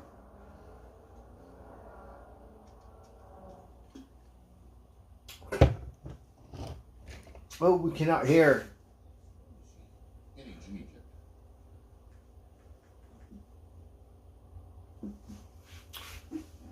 BP, thank you so much, JR. I'm gonna go get some tobacco. Alright, to keep my mental capacity whatever together. Because I'm tobacco bum and shit. Loving you guys, really appreciate it. Okay, we're watching documentary TV about Egyptology and stuff. Okay. They still sell us this method to achieve advanced results like this. The tides of injustice are slowly turning as global tourism and sophisticated cameras are commonplace now. We have hard evidence of pre-dynastic stone-turning possible lathe work, tubular drilling at advanced speeds, marks left behind by what can only be perceived as use of circular stone saws, mechanical methods of engraving lines in hard stones as far back as the 4th dynasty, ancient machining techniques comparable to today's CNC routing, except done in hard pink granites. The ancient Egypt masons shaped all kinds of stone with intricate mastery. They were adept with the use of a wide variety of manufacturing tools, various building stones, tube drills capable of hard material, straight cutting saws, circular cutting saws, lathes, and smoothing techniques for polishing. It's the marks left in the stone by these multitude of tools which are the reliable source of evidence of advanced extreme machining in the ancient world. There are no surviving examples of the tools utilized. There are no written or pictorial records discovered which mention or describe their use. After all, we barely do this today. Why should they in ancient times? There's serious debate about the nature of the tools and their advanced techniques in the historical framework. The marks left in should we go buy some tobacco? What do you think? And intrigue to engineers who work these materials today. Egyptology couldn't care less how they did anything unless they feel the need to show some guy pounding a rock and solve the enigmas of all Egyptian buildings. JR, we miss Gracie. We love Gracie, right? Gracie, like, look. And it's these individuals we must listen to. And we want to answer. I don't have anything, but usually, like, what were the cutting tool tips made of? We have something that Gracie bought me, but everywhere is Gracie, right? Like my phone, what machinery was used to vitamins, maybe vitamin, right? How did they apply the tool pressure? Why were there times like when we dress up and like, we remember that stuff, my memory and stuff, but yeah. And rigorously debate pointing to monuments and artifacts, though no scientific proof exists for any of their theories unless the tools are present. Look at an ocean cruiser. It doesn't take a sophisticated debate to know tools, industry, and manufacturing of a high level was used to create it. Why does Egyptology portray such ignorance on the issue then? Because the revelations bear directly on the developmental history and subsequent chronology of the pre-dynastic Egyptian cultures, followed by the early dynastic period. Do you think they know what it says? Ancient housewares discovered by Flinders Petrie show undeniable proof of being turned on a lathe. There are various examples in the Cairo Museum, the Petrie Museum in UCL London, and various other museums around the world. Some of the best examples of stoneware were discovered around the Step Pyramid at Saqqara. Look at that one. Petrie also discovered pieces of interesting stoneware on the Giza Plateau. There are Hungry. incredible aspects about these vases, plates, and bowls that speak of highly advanced engineering techniques. Oh, yum, They yum, portray the because distinctive tool marks belonging stuff to in late it. manufactured items. This is easily visible in the center of the bowls or plates, where the angle of the cut changes rapidly. The stoneware in question is left with a very clean, narrow, and almost perfectly circular line made, a clear indication of the tip of the cutting tool. These stoneware masterpieces, comprising of dishes, platters, are some of the finest ever found, and they're right there from the earliest period of ancient Egyptian civilization. Oh, they are are? a variety of materials. Oh, we need some of that kind of bone china. Is irrelevant, as they went from soft alabaster all the way up the hardness scale to extremely hard granite. Working with alabaster is relatively easy, at least compared to granite. Alabaster can be worked with primitive abrasives and tools. The sophisticated workings in granite are an entirely different matter and indicate a level of skill we're not aware of today and can only be considered advanced technology. How come? Flinders Petrie was quoted on this issue saying, "The lathe appears to have been as familiar an instrument in the 4th dynasty As it was in the 10th What if my type 2 dynasty. diabetes I takes don't know. over? What if all I do isn't enough? Or what if I can do diet? I'm gonna go get some tobacco, JR. What do you think? Because I am the tobacco bum. Shit. Regulate blood sugar. And that drug can decrease how much food you eat. Oh, let's see if my other phone has batteries. Yeah. Oh, look, we could wear my jacket. I forgot about. Mounjaro is not for people with type 1 diabetes or children. Don't take Mounjaro. All right, the little varmints are happy. I'm happy too. Cancer or multiple endocrine neoplasia syndrome type 2. They got this weird stuff right here. Right away if you have an allergic reaction, a lump or swelling in your neck, severe stomach pain, vision changes, or diabetic. All right, let me think here. Side effects may include pancreatitis and gallbladder problems. Taking Mounjaro with sulfonylurea or insulin raises low blood sugar risk. Tell your doctor if you're nursing, pregnant, or plan to be. Side effects include nausea, vomiting, and diarrhea, which could cause dehydration and may worsen kidney problems. Here's another 10. Wait a minute. Who was it?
On a morning from a Bogart movie, in a country where they turn back time, you go strolling through the crowd like Peter Lorre contemplating a crime.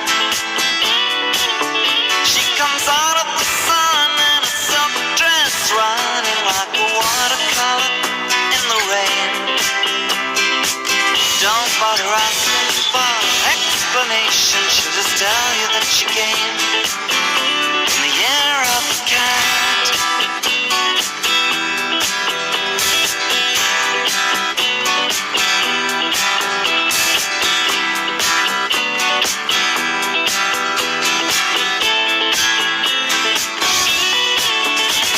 She doesn't give you time for questions as she locks up your arm in hers, and you follow till your sense of which direction completely disappears.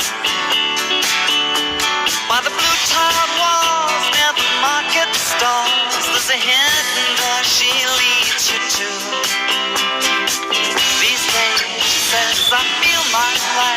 like a river running through the year of the cat.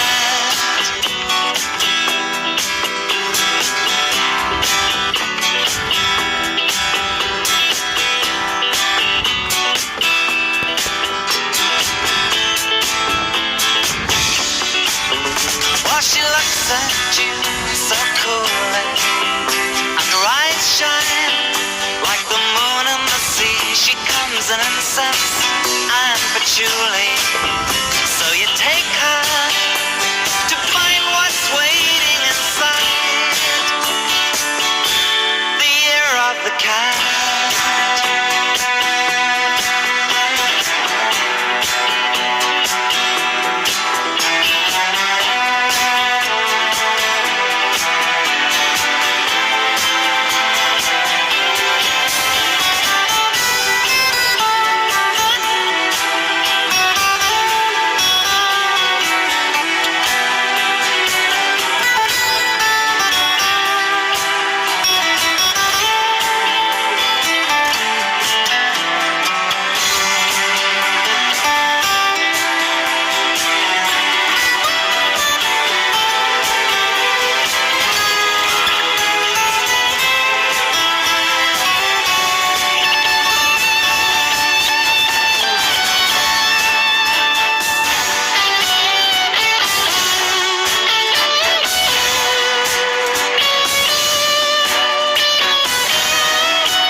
And the tourists are gone, and you've thrown away your choice and lost your ticket, so you have to stay on. But the drumbeat strains of the night remain, and the rhythm of the newborn day. You know, sometime you're bound to leave her, but for now you're gonna stay in the year of the cat.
We're gonna try to see really quick. We have no. We cannot get no cigars. Oh darn it! I don't have $1 to buy one.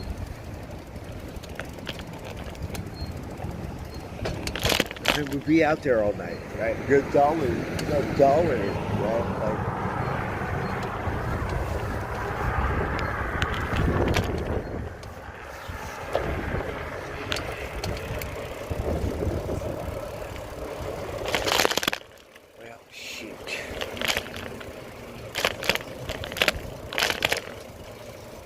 This guy.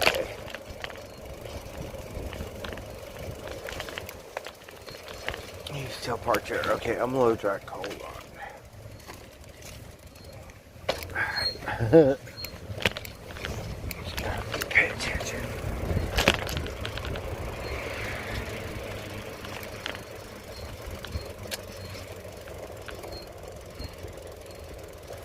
Watch out, Blue. Big, not across the street. Big over here. The cats, they'll do that. They'll stay over here, little varmints.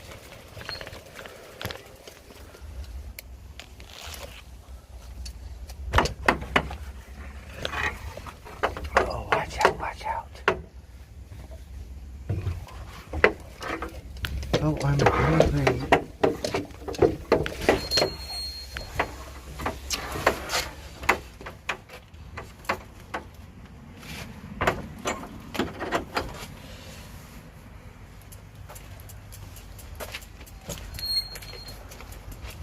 Oh, the little varmints, you better not be inside. Oh, they went inside. Look, they knocked the cat food over. They try and sabotage it. Hey, you little shits.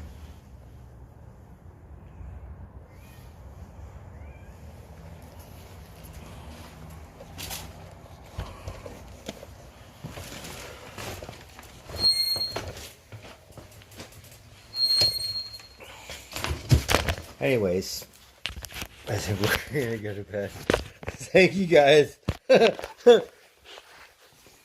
I'm drunk. What? No, you can't. You already ate. I'm hungry. Fuck.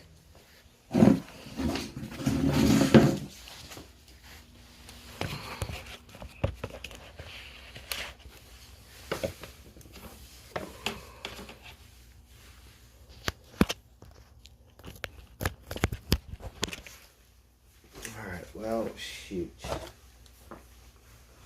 Now, you guys have to wait for breakfast.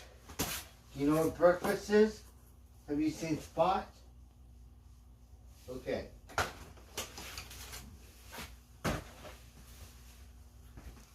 We're going to eat peanut butter and jelly. Not good for a varmint. You have cat food. Look, over there. Let's see. Do you guys want to watch a movie? Do you want to watch a movie? Little varmints.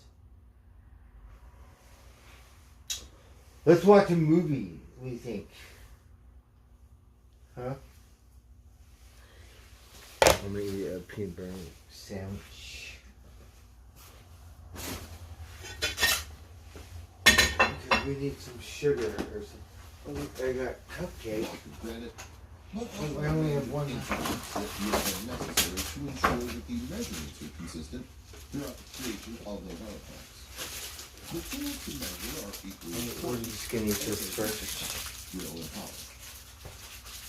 It's not for little varmints, right? Nor as a I don't know if I want to put burger in it. Probably should.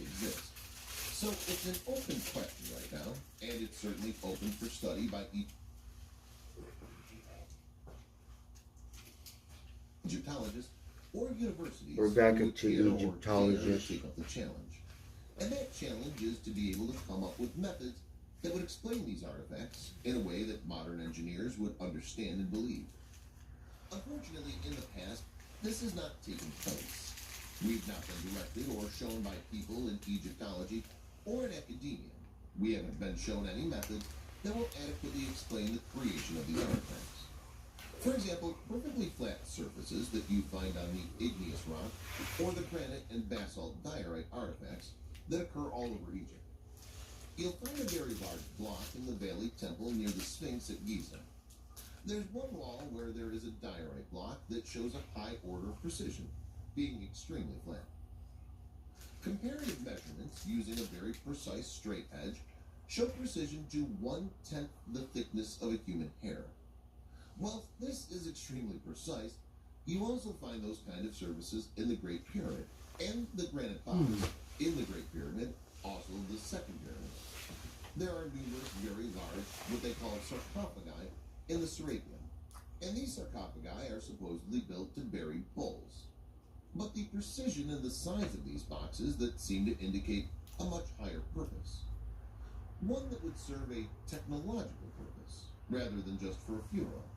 Because on the inside of the boxes, you not only find very precise, flat surfaces, but also the corners where one surface meets another are extremely square. Also, the wall of the inside of the box where it meets the lid is extremely square. The fact that these artifacts and work materials exist has not been adequately explained in the literature. Oh, that was our last cupcake. Really come to grips with. We think the Technology isn't trying to come to grips with anything. Well, shit. Even how we will create these artifacts today, because it would really stretch our capabilities to make these artifacts, particularly the ones in the Serapeum. Alright, I think we'll just make these burgers since we got the burgers. To the complex. And that becomes a little more difficult to explain. Because But I'm gonna make an appetizer sandwich. in terms of how you would grind the surface flat Cheese. now, Right. when we move to more complex surfaces, we find that there are objects that have curved surfaces. Maybe the cats can have And getting the information about those, I I've tried to don't determine know. how they were created. I'm drunk. About those, I've tried to determine how And they were I, created. as far as I know, But I don't have to before work you can tomorrow. actually do that, I was you hoping have to for another determine day's work, exactly but I what guess it is that not. you're looking at. And that you can't do that.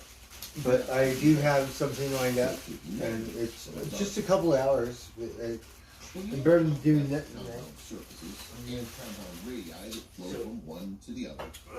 I get to see the general direction or the contour are maybe cut. And So, be all good. flows along a straight line. And that straight line on an axis is very precise. It is? Almost as though it would be made on a machine. And that, of course, is a very controversial suggestion. Why? In today's world, you have to consider that because the tube created any other way, it would be enormously difficult. And certainly for an artifact that's supposed to be part of a construction, it wouldn't require that much of that high precision if it was just for our construction purposes. If it was made by hand, it would take an enormous amount of time for you to create that precision, and it wouldn't be necessary anyway. Those are the kind of questions that need to be asked when we look at these artifacts. It's a question of what tools would have been used to create it, and when we ask those questions, we tend to lean American towards cheese. the fact that the machines or the tools that they were using to create them were Oh, look at! capable of no Can you see the little varmints? They're all behaving. Look, they're all outside. We're trying to train them, right? Now, The methods employed by the Egyptians in cutting the hard stones, which they so frequently worked, have long remained undetermined. imaginary line, right? Like right here, invisible force field. Most of the tools employed On that side, using them have been obtained. I'm on this Amazingly, we side. recognize the immense importance Right? by today's standards all the way back then. Yeah. He gave detailed analysis of engineering enigma. The typical method of working hard stones, such as granite, diorite, basalt, etc., was by means of bronze tools. These were set with cutting points, far harder than the quartz which was operated on. The material of these cutting points is yet undetermined, but only 5 substances are possible: beryl, topaz, chrysoberyl, corundum or sapphire, and diamond. The character of the work would certainly seem to point to diamond as being the cutting jewel, and only the considerations of its rarity in general interfere with this conclusion. In Memphis, there's an open-air museum there with a statue of Ramses, which is lying on its back. One of the things that's looking down the length of the Ramses statue, the face seems to be extraordinarily regular and precise, and particularly the nostrils are identical on both sides, which is unusual to find somebody or some person with their identical nostrils. The ancient Egyptians were being... Oh, what happened? Commercial. Or something. Captain Rambo? What the hell are you doing? Entering the checkpoint perimeter. Gotta get you some readings, Fury. Hello? We're making a turkey sandwich.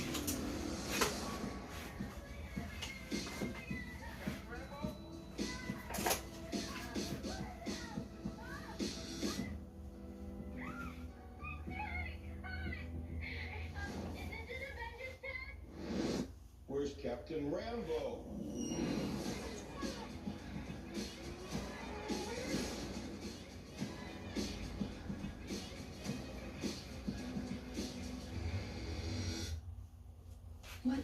This is for me, you little varmints. Alright, hold on. Wait, no, outside. Imaginary line. Right here. Right? Force field. Okay? Yeah, okay, hold on. Hi. Where is that doctor? Wherever you were.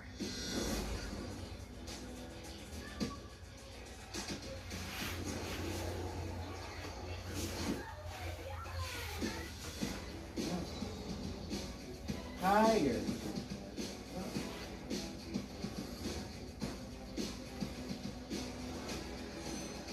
You tiger.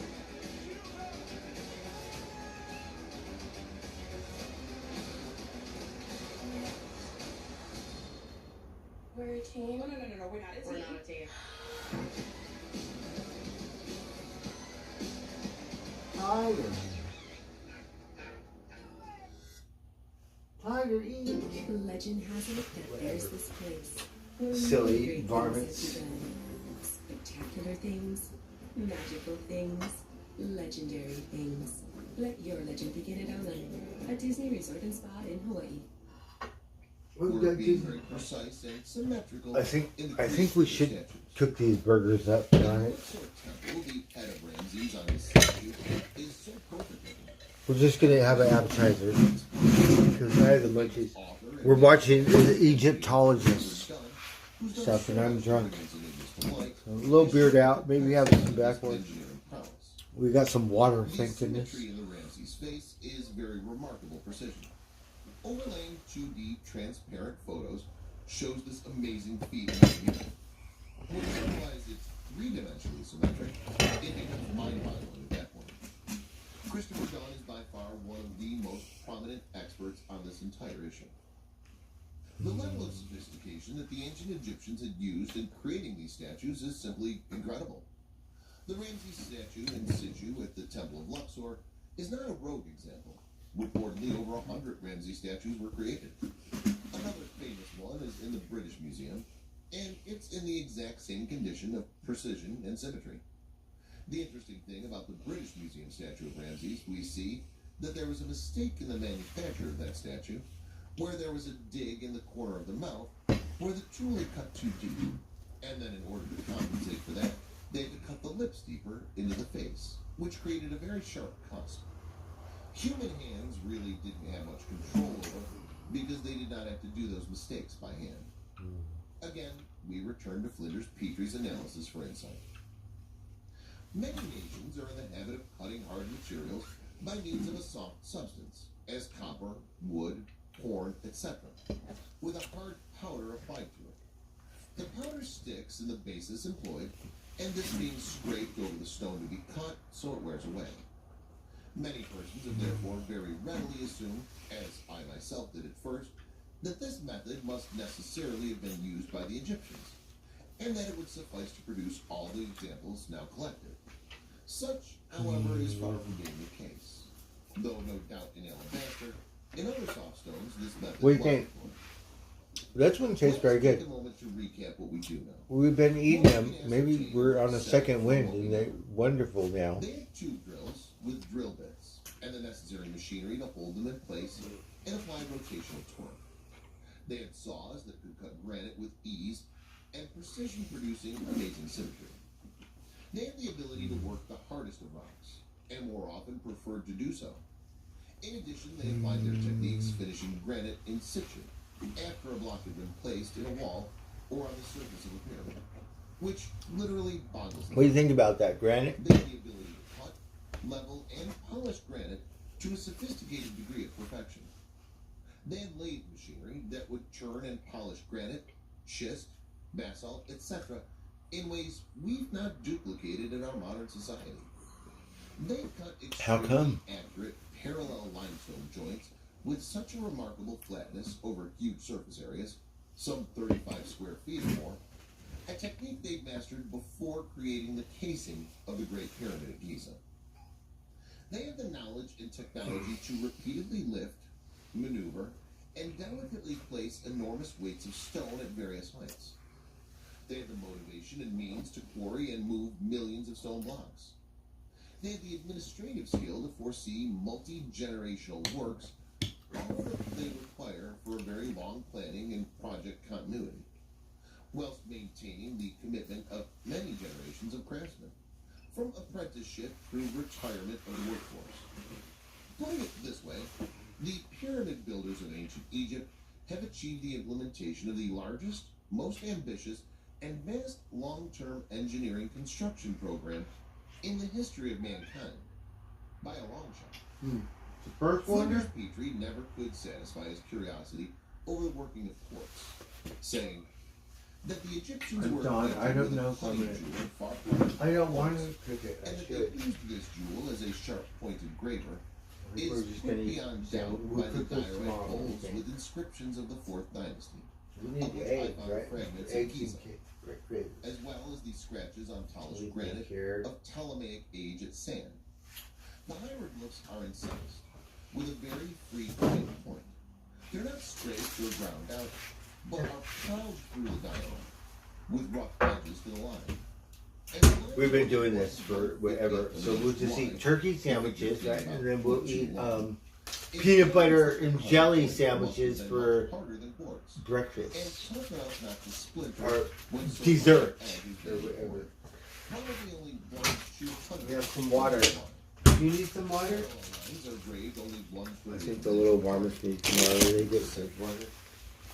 There's watch out. You want some water? With respect to You ancient got stone water. cutting techniques and advanced Bro, machining in the ancient stop. world. Just like the Luxor Temple, the consistency and water. repetition in geometries in the Dendera Temple are revealed when we study the Hexagonal Hall. This impressive structure, as you can enter the temple, contains 24 columns each, about 90 meters high. Alright, let's pay attention. I'm And drunk. a capital on the top, which is a four-sided capital with 4 phases of the goddess capital. The capital columns in this apostle hall are all in alignment with each other in a very surprising and precise way. When we look at the geometric features of the capitals, even the ears of the capital seem to be in alignment. There are many complex geometric elements at play. Oh, you're very in this smart. You're four-sided outside. Oh, you're so good. Let me and think. these No, repeats I on don't each have anything face for of the you. four-sided columns. To imagine constructing this hallway You want some with dog all food? these We don't columns have and any capitals, dog food. when we consider that the height to which these capitals were placed and the potential for error and communication of error, how were they able to precisely align each of those features? Also, what we find is that the capitals are not in one piece. They remain in separate pieces, and the builders were able to detect the split lines, were able to determine where those split lines were, then very precisely put it all together. The whole temple was manufactured very precisely before being erected and put into place for assembly. Egyptologists profess, at least on site at Dendera anyhow, to how this remarkable complex feat was achieved. And as laughable as the following theory is, it's perpetrated repeatedly with zero knowledge of manufacturing procedures and blatant disregard for the evidence in front of them. Allegedly, the builders brought up rough blocks and mud ramps, placing the blocks on top of one another, and then Are you standing sure? at the top and shipping the material away, removing the sand or mud. We and think, then little lower varmint. and lower and lower. Basically finishing their work all the way down. What that evidence really shows you We could have some candy. case everything is made Oh, perfectly how much? Oh, we only have one left. Oh, we have 2. And not for you. It's hard to imagine the preposterous scenario where primitive tools created such a marvelous wonder of craftsmanship. One of the biggest mysteries in Egyptology is if the textbooks on what tools were employed by the ancient Egyptians in the thousands of years that the We're ancient gonna say Egyptian grace and give civilization thanks existed, for this wonderful some meal. 3,000 years, you can follow the development of tools from the beginning of that civilization to the end. And we start out using copper chisels, stone balls, stone chisels, wooden mallets, and then 3,000 years later, we're using the same thing. Yet, if you look at the extraordinary sophistication and genius of the ancient Egyptian artifacts and temples, to think that those engineers were still not advanced in their stone tools in thousands of years, or did not improve their techniques, it's counterintuitive to even consider it all. We must ask the question where the tools are. We know that they existed and that we just haven't found them yet. We know that they had engineers. We know that they had craftsmen. Tiger! We can't Very deny neat. that, Another and cat engineers eat don't it. just function that way. They'll make How about improvements to their processes. how about I eat it? I have to eat and it. What is your in any part problem? of you that have people with engineering Whatever. skills, they'll continually You don't improve get their no more of tools, it. sometimes very rapidly, but certainly over a 3,000-year period, producing the level of work they did. I don't know. Something What's wrong is with it? obviously missing. The blue got it. New medical discoveries made There's some water ruins somewhere. in Baalbek, Lebanon, provide evidence of a past super civilization so technically advanced in ancient times that many researchers are left speechless. Baalbek is the name of the archaeological site in Lebanon, in Roman And then we have just a piece of or the city of American cheese. The biggest enigma Not for you. historians in an uproar is how old are the ruins? The original Canaanite temples could be 2,000 years older than the Roman remains left today. The question is, had the Canaanites done what the Romans did? In other words, did they build upon the site as well? The oldest part of the ruins at Baalbek fit absolutely no known culture and were originally employed for some to further increase their mysterious. Oh, I'm drunk. I'm eating. Oh, what happened?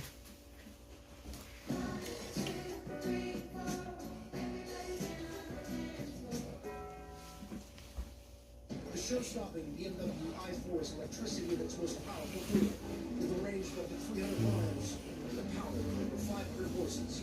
BMW, the ultimate electric driving machine. Electric BMW. Wow, it looks very nice. Curious I don't get it out much. use. These megaliths are not foundation stones, as they're always. In Wonderland, we have all kinds of cars, stones and of the original edifice. I live near Sunset and Fairfax, right? So, like all custom, like exotic cars and shit. So Gotta ride my bike, like move, yeah, my way, like around the sidewalk every day. 2, 3, 4, or 5 tons is a huge heavy stone. And when you start talking about 50 or 100 tons, things start getting heavy. 500 tons, then everyone, including engineers, are And you have like these monster jeeps that are all like, many of these megaliths, so, are what but no many mud, like archaeologists are saying, including all Baalbek. wax and shit, right? Baalbek is a partial Roman temple, and mainstream archaeology is saying that Baalbek is a purely Roman temple. And Baalbek. the Romans built all of it. What you really have there is a pre-Roman structure with massive blocks of what they're calling ashlars. They're the foundation stones of Baalbek. And you have almost the same thing at Jerusalem, at Solomon's Temple. The gigantic block At of Solomon's stone at Temple. the base of Solomon's Temple, Is that right? one called the Western Stone, is a giant block of stone that wasn't visible until the Israelis dug a tunnel along the base of King Solomon's Temple, and then Look outside. These are the You. megaliths that historians and engineers Hey, should I'm be trying talking to figure you. out first. Oh, you're not listening. You know I'm not outside. Around with sheer force. Oh, darn it. Many believe the remnants of this culture have been wiped out in a flood of epic proportions, and as sea levels have risen, that's where we should be looking. Research is slowly coming, telling us the flood thesis might be true. During a high-resolution mapping of the Mediterranean seafloor, researchers discovered an enormous stone monolith resting in the Sicilian Channel. Ancient people have crafted the monolith, however, it's unclear how ancient people living at least 9,500 years ago were able to cut, extract, transport, and install the stone. There are hundreds of known sunken cities in the Mediterranean alone. Malta boasts manatees and mysterious heart ruts that go into the sea. Malta at one point was hit by a giant flood-like cataclysm. We know this from Gardalam Cave above the coastline, which had Ice Age animals. Oh wow, that beautiful cave.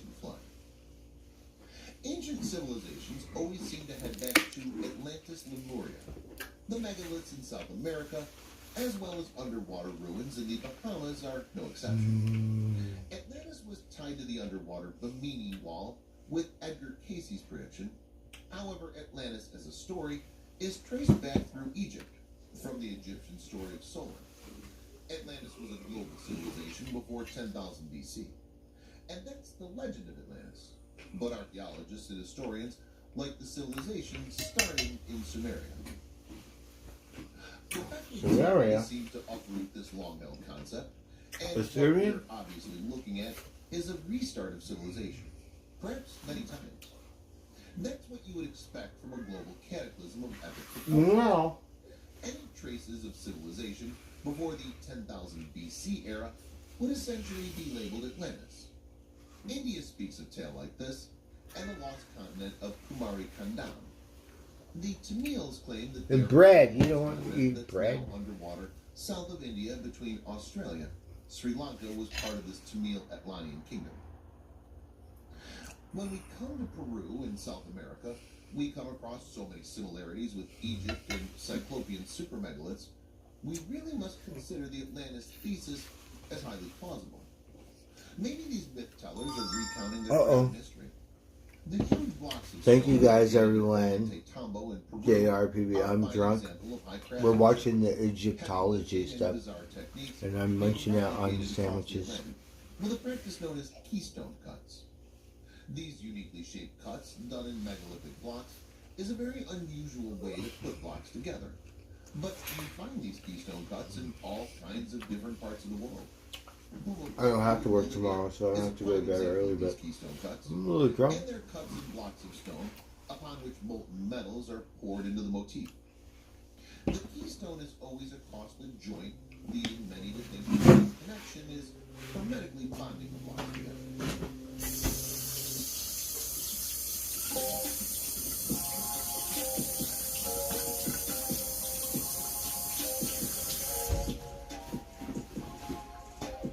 Mm-hmm.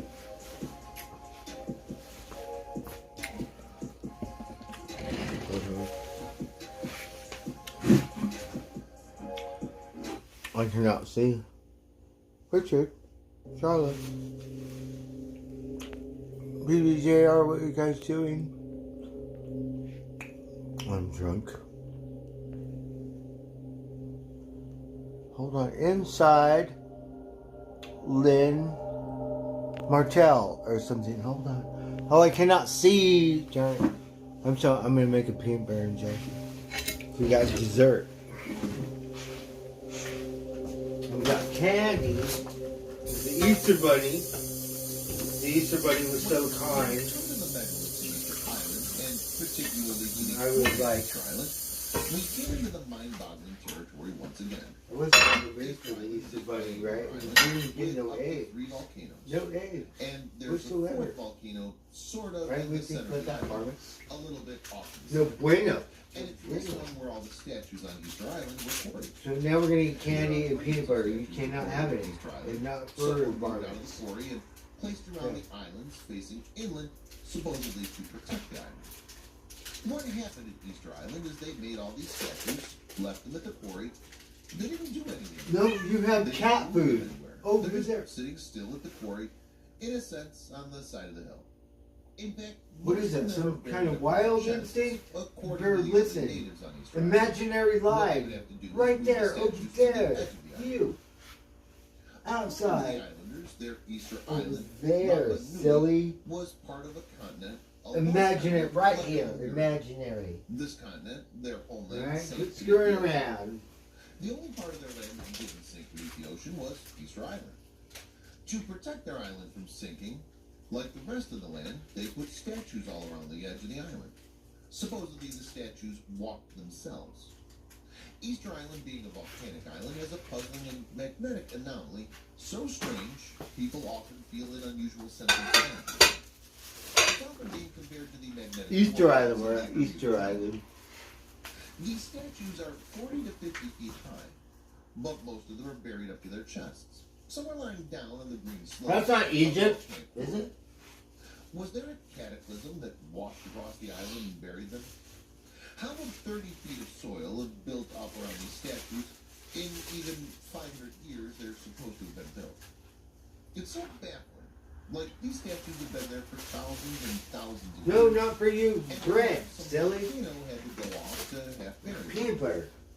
All the statues that were put Sea up bird on the not good island for you. facing inland, Right? they're Only standing on dog eaters platforms. can eat They're not bird. buried. It's almost like the Easter Islanders later went and got some of these statues from the quarry and put them up around the island. At the museum on Easter Island, you can see the inlay in their eyes, and they would use whale ivory to put into the pupils. And there would be a piece of black obsidian as the eye itself. Before we leave Easter Island, we must address the Rongo Rongo strips. This time we got different kind of peanut butter, Skippies. Because they're left Got puzzled no Skippy matter peanut butter what way they and come at. It seriously messes up Smuckers, their tiny timelines. right? Strawberry. Rongo Rongo is Oceania's only indigenous script. It's found in Easter Island only. In the Oh, central let's see it. Pacific, Easter Island. over 1,000 miles from any continent. The script was first identified in 1864. However, the baffling mystery is that it's exactly like the Indus Valley script. Rongo Rongo writing is identical to the Indus Valley writing, which would be Mohenjo-Daro and the Indus Valley, the civilization in Pakistan, and then half in Western India. Oh, really? A civilization which goes back to at least 3000 BC.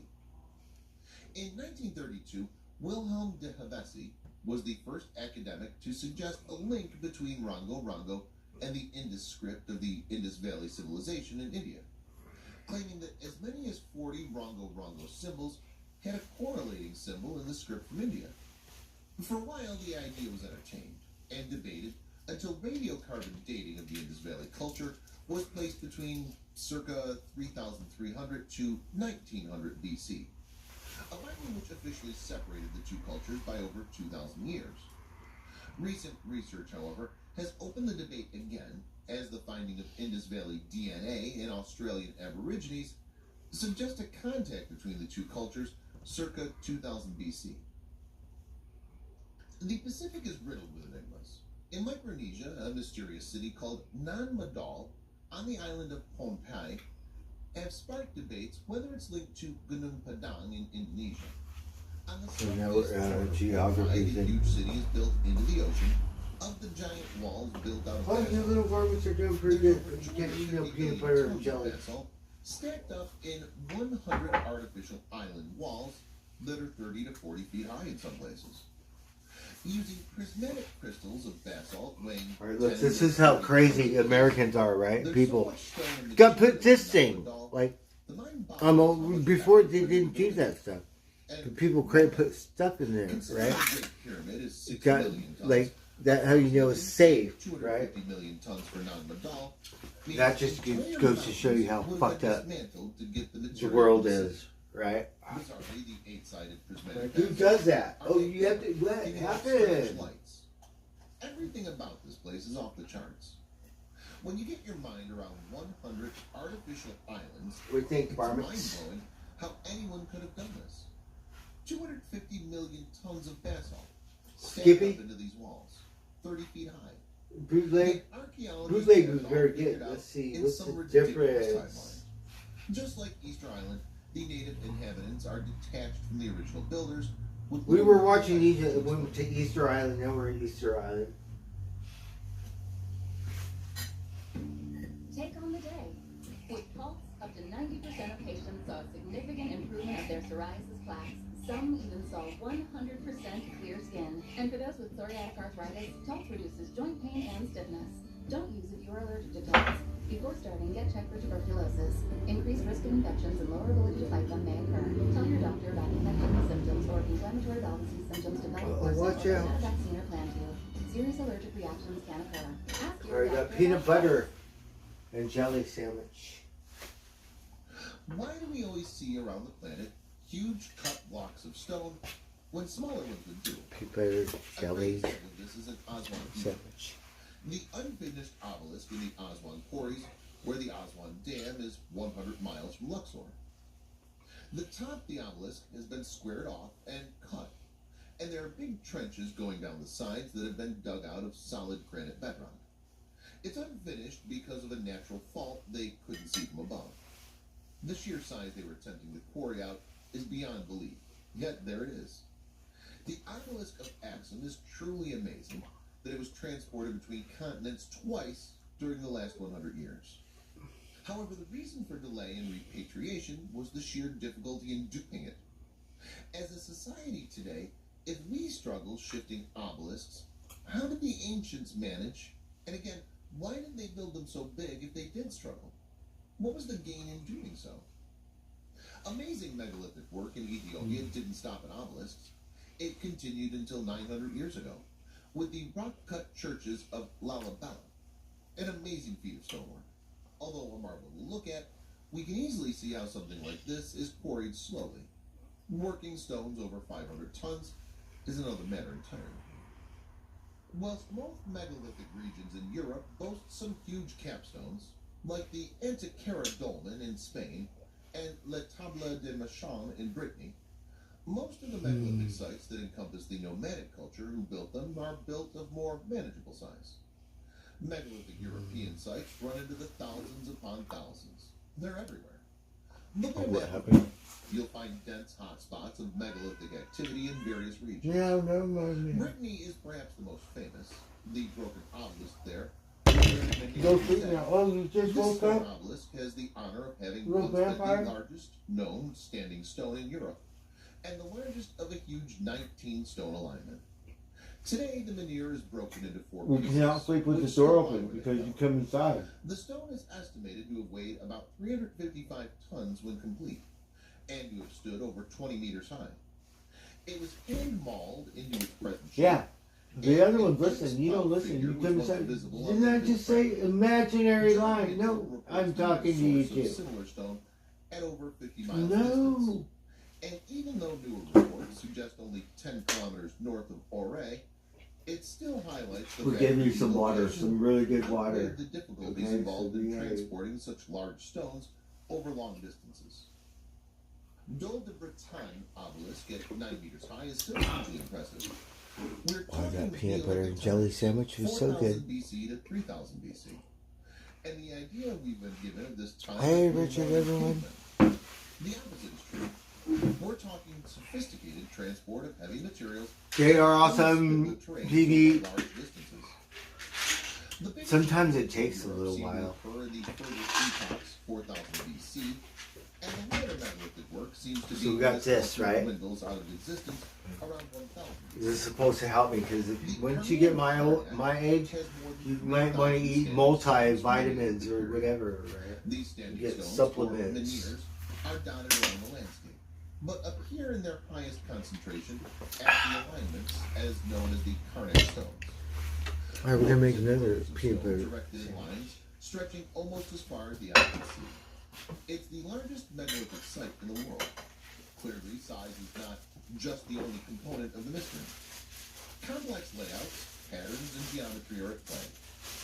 Astronomical alignments and observations layered into the monuments provide a layer of enigma that enthralls everyone who visits them. But we There are also had someone talk numbers of squish sites the involved. bread, whatever. Some 35,000 catalog symbolic arrangements with the same architectural features mostly across coastal Europe, but also mountainous regions inland. There's an estimated 40,000 uncatalogued lying in wait. Whilst each country tries its best to catalog vast lists of sites in various states of ruin, there are some 31 wiki pages listed.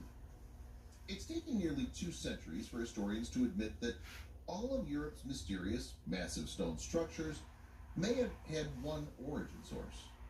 The problem lies in that they've been painted as hunter-gatherers, one notch up above cavemen. Since we're talking about megalithic structures from the top of Scandinavia near the Arctic Circle, across the entire British Isles, from northern coastal Europe to the Mediterranean basin, every island in the Mediterranean basin, and right up to the Middle East of Jordan and Israel. If you showed photos of the structures, stone circles and dolmens, without telling the observer the region they were from, there would be resounding confirmation of same designer, same architect, same concept. The observation is obvious, rudimentary, and compelling. Rudimentary, my dear Watson. This has either been ridiculed or shunned. Why? Because historians would have to admit seagoing vessels and a mariner culture.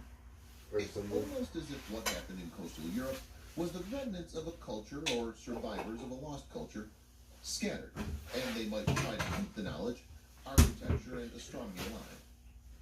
Whilst to some this might seem like a reach, It has serious credence and is highly plausible when you study megalithic Europe as a whole and admit the obvious, a common origin of all sites. In fairness, Skippy, I don't know. I used to eat it when I was a kid. A recent study has laid claims that Brittany's Skippy, megalithic peanut region butter, was the and original epicenter of this Smuckers. marvelous ancient We're architecture. so happy. Evidence suggests several pockets all ignited at the But same you time. can't have any ha-ha. Northwest Ireland, Evora in Portugal, and Brittany all show massive projects in the 4800 BC era. Hey, it's me. I crave to be done with acne, but treating leaves me red, flaky, irritated. CeraVe Acne Cleanser. Foams with benzoyl peroxide to treat my acne, while 3 essential ceramides in CeraVe help restore my natural barrier. With CeraVe, we can treat our acne, heal, and face the world. CeraVe pretty good. Acne Cleanser from the #1 dermatologist recommended skincare brand.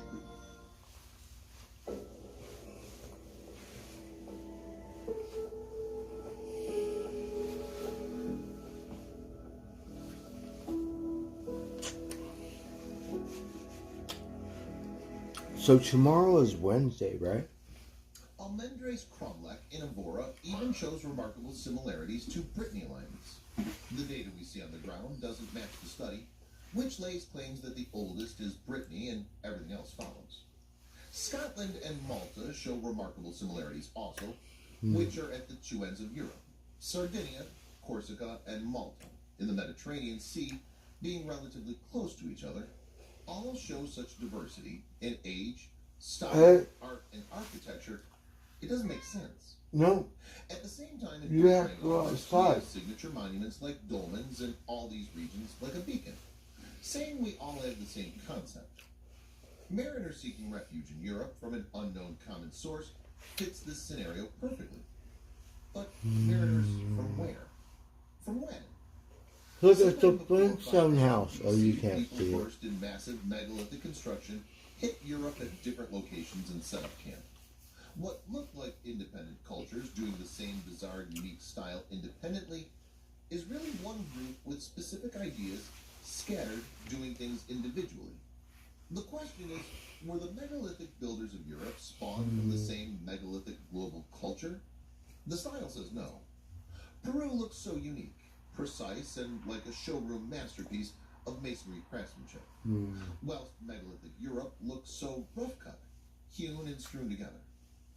There is the enigma of dolmens reaching Korea in the Far East that says anything is possible, and that our planet Earth really is smaller than we think.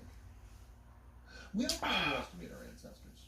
Sure, they'd be in awe of our modern technology, but when we look at the resilient monuments they created, the Great Pyramids, Stonehenge, the Y of Easter Island, we're left speechless as well, and wonder how yeah, did they man. do that? Often this question remains unanswered, and these wonderful structures are still shrouded in mystery. The dolmens of Korea are equally such an enigma. Dolmens in Korea are generally single chambers with 2 or more vertical stones supporting a horizontal capstone forming a tabletop. There are examples of dolmens in China and Japan, but Korea has the highest concentration of these prehistoric megaliths, around 35,000 structures, more than the rest of the world. Yet compared to dolmens so in many. other countries, in Korea these structures have only recently been analyzed. The Pingmai dolmen in Hwasun weighs 280 tons and is by far the largest dolmen in the world. It has fairy legends associated with it, just like its European counterparts. The Ganghwa dolmen is perhaps the most recognizable of these Korean structures. Anthropologists estimate that it took 200 to 300 people to erect the megalith. It also has folklore associated with it, associating this time with a wizard. In other Korean legends, dolmens are referred to as houses for witches, or the work of ancient saints. Though these outlandish folktales are entertaining, they do nothing to debate the origin of these structures. However, like Merlin the Magician in the UK, and his association with megalithic monuments, it's instrumental to note the folklore and megalithic craze is almost identical, though thousands of miles apart. When we see ancient structures around the world, ancient lost advanced technology, and cross-cultural connections, we must question everything. Who really created the great civilizations of the world? And who were our real ancestors? What made it possible for ancient cultures such as the Inca, the Maya, and the Egyptians to suddenly appear on the timeline of history, already endowed with very advanced skills and cosmic knowledge? These questions are not adequately answered by conventional archaeology. We need to look through the eyes of the ancestors, revealing evidence that challenges the mainstream historical view. We've often been Are you guys bored? and then told what to think about it. We're watching We TV. never get the facts to speak for themselves. Hey, PB. Europe has been confined to its own borders. Wednesday, April Control 12th. Oh, district thank you. I get a has little been under confused control on the of modern days. countries. There are That's several tomorrow, in the right? Middle East and the farthest corners of the Today is northwestern Europe Tuesday. were Tomorrow's April 12th. The stone circle at Gilgal Rapain in Right. Israel would fit right into the categories of stone circles and cairns of the British Isles. The British Gilgal Islanders. Rapain, also called the Rujum El Kiri megalithic monument, Where does in JR northern have Israel, it? near the Sea of Yeah, we're Galilee, going to go to bed contains soon. almost 40,000 basalt rocks. We don't have to go to sleep. Resembling a giant target from above and boasting intricate stone arrangements within, the circles range from 8 feet in height to 15 feet tall in the center. Archaeologists estimate the site was constructed as early as 3000 BCE. Though its purpose remains unknown, Israeli archaeologists have found it aligns with the summer solstice sunrise, and that the location may have been used as a place to gaze at and track the stars, working like a kind of ancient calendar. On the island of Menorca, in the Mediterranean Sea, megalithic monuments called taulas, Catalan for tables, attract visitors far and wide. Archaeologists aren't sure what purpose the taulas served, though independent researchers have shown deep astronomical significance, making an arc in the sky. The taulas were constructed Uh-oh. This is Fast Twitch, a new energy drink from Gatorade. A new Gatorade. Grams of caffeine, Oh, got caffeine in it. and zero sugar. And no sugar? No sugar. Start fast with Fast Twitch, a new energy Fast drink from Twitch. Gatorade. Fast Twitchers. We put in it cocaine. constructed between 1000 and 3000 BCE, official studies reveal. However, many are already drawing attention to similar T-shaped pillars of Göbekli Tepe. While we're talking about a possible 6,000 to 8,000 years difference in the epoch of construction, the T-shaped pillars may have an astronomical practice associated with them that gets passed on. Equally, the dolmens of Korea and those of Europe are also separated by 2 to 4 millennia. Yet the concept in mythology is passed on somehow. If we first get over the hurdle and accept transoceanic contact between ancient cultures, then we can solve some of the problems of megalithic similarities. The colossal Olmec heads are a perfect example to exhibit this point. No one would argue their Olmec. indigenous features, yet we can't just say case solved either. It doesn't mean West African megalithic builders came one way, set up camp, and started a new culture. It's much more complex than that. We're talking a global, worldwide civilization made up of many cultures traversing and trading. Symbols, ideology, concepts, construction methods, styles, artifacts, materials, resource all get traded across vast distances. Today, and as far back as man has existed on the planet, this only happens in a world that's connected by sea or by land or both. The Corsica megaliths are eerily like Göbekli Tepe also. This Mediterranean island exhibits bizarre features just like the Ice Age monument of Göbekli Tepe. The strange faces carved in the Oh, they got standing faces stone in the are stone. close to the Earth of Man. We even have the same H symbol carved into the stones. The more people look, the more connections they find. Perhaps the Göbekli Tepe builders didn't decline. They just moved on and migrated with their astronomical observations and stone technology. The connections keep coming.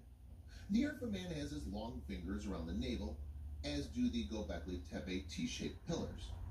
The Easter Island statues have long fingers holding the belly or focused on the navel. We find the same practice in the coastal lowlands of Guatemala. The pre-classic period, some 2,500 years ago, the statues are all drawing attention to the navel area with long fingers. This is the very early colonization phase in Central America, not Mayan, supposedly some unknown independent chiefdom in Guatemala. While these specific practices and artistic styles across different cultures are huge indicators of a connection, there's no band of archaeologists traversing the museums of the world looking for them. Put it like this. Every megalithic region and megalithic culture have their own individual styles. Yet there are commonalities between sites that shouldn't be there. Archaeology concentrates on the individualistic, and megalithic researchers concentrate on the connections.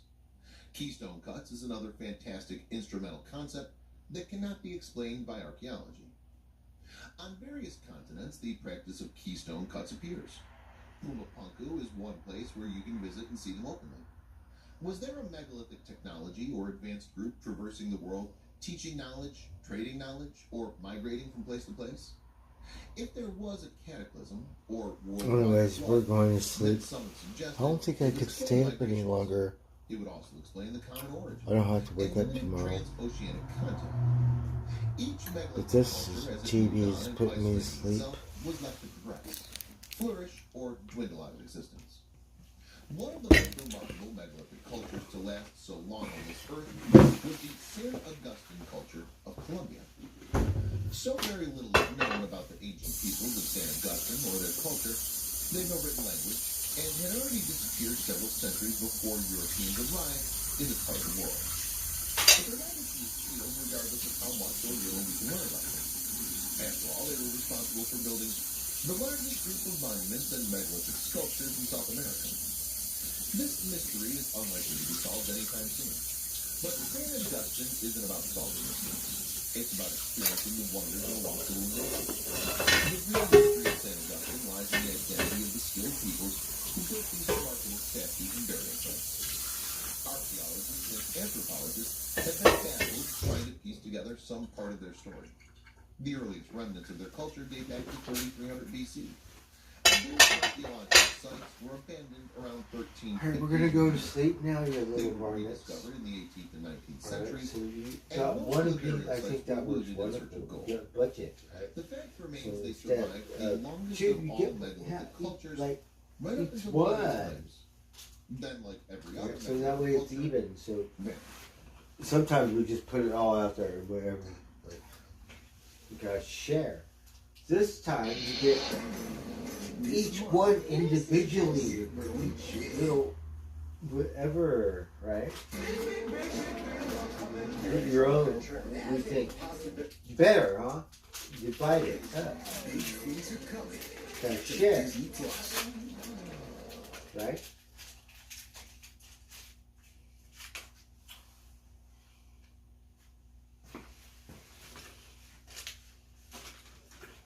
Alright, well, mysteries I'm so of happy to Mesoamerica. see you. Go sleep now. We're burnt Thousands out. of years ago, Burnt bizarre out people tomorrow. who swore on one of the biggest Right. mysteries on the planet.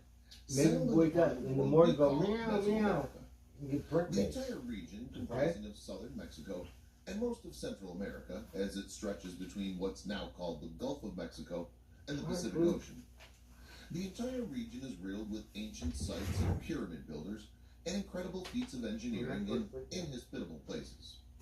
Although many different countries now exist within this space, it was the original home to just one civilization, the mysterious Olmec. As time advanced, other They think well-known groups they became should come in and dominant in hand the feed area. them. But I don't have These were anything to hand primarily feed you. the Aztecs and the Can't Mayans. eat peanut butter jelly. Many consider the Olmec a proto-Mayan civilization. With the latest discoveries in LiDAR and recent unraveling of the Mayan snake kings, their legends right back to Anyway. Olmec times, it seems the Olmec of ancient times We're gonna go to bed. into the Mayan. I have a time schedule around These this early time. civilizations that existed from approximately 900 BCE to 900 So we got a hold on nothing going on. steeped with culture, That's what we need to do. commerce, and conflict. They also offer many mysteries and enigmas to modern understanding. Their knowledge of astronomy. Hope you and get their my engineering beauty feats. sleep. These are the things that baffle people with awe about how the Make a civilizations nap. arose, PB. power, and why they inevitably disappeared. Let's travel back in time Have a good to the night, first days everyone. to Charlotte, discover Richard, questions that still exist JR. in the minds of archaeologists, I'm gonna go to sleep now. historians, and others who Cisco try to Kid. understand the puzzling mysteries of Mesoamerica. Jake Jensen.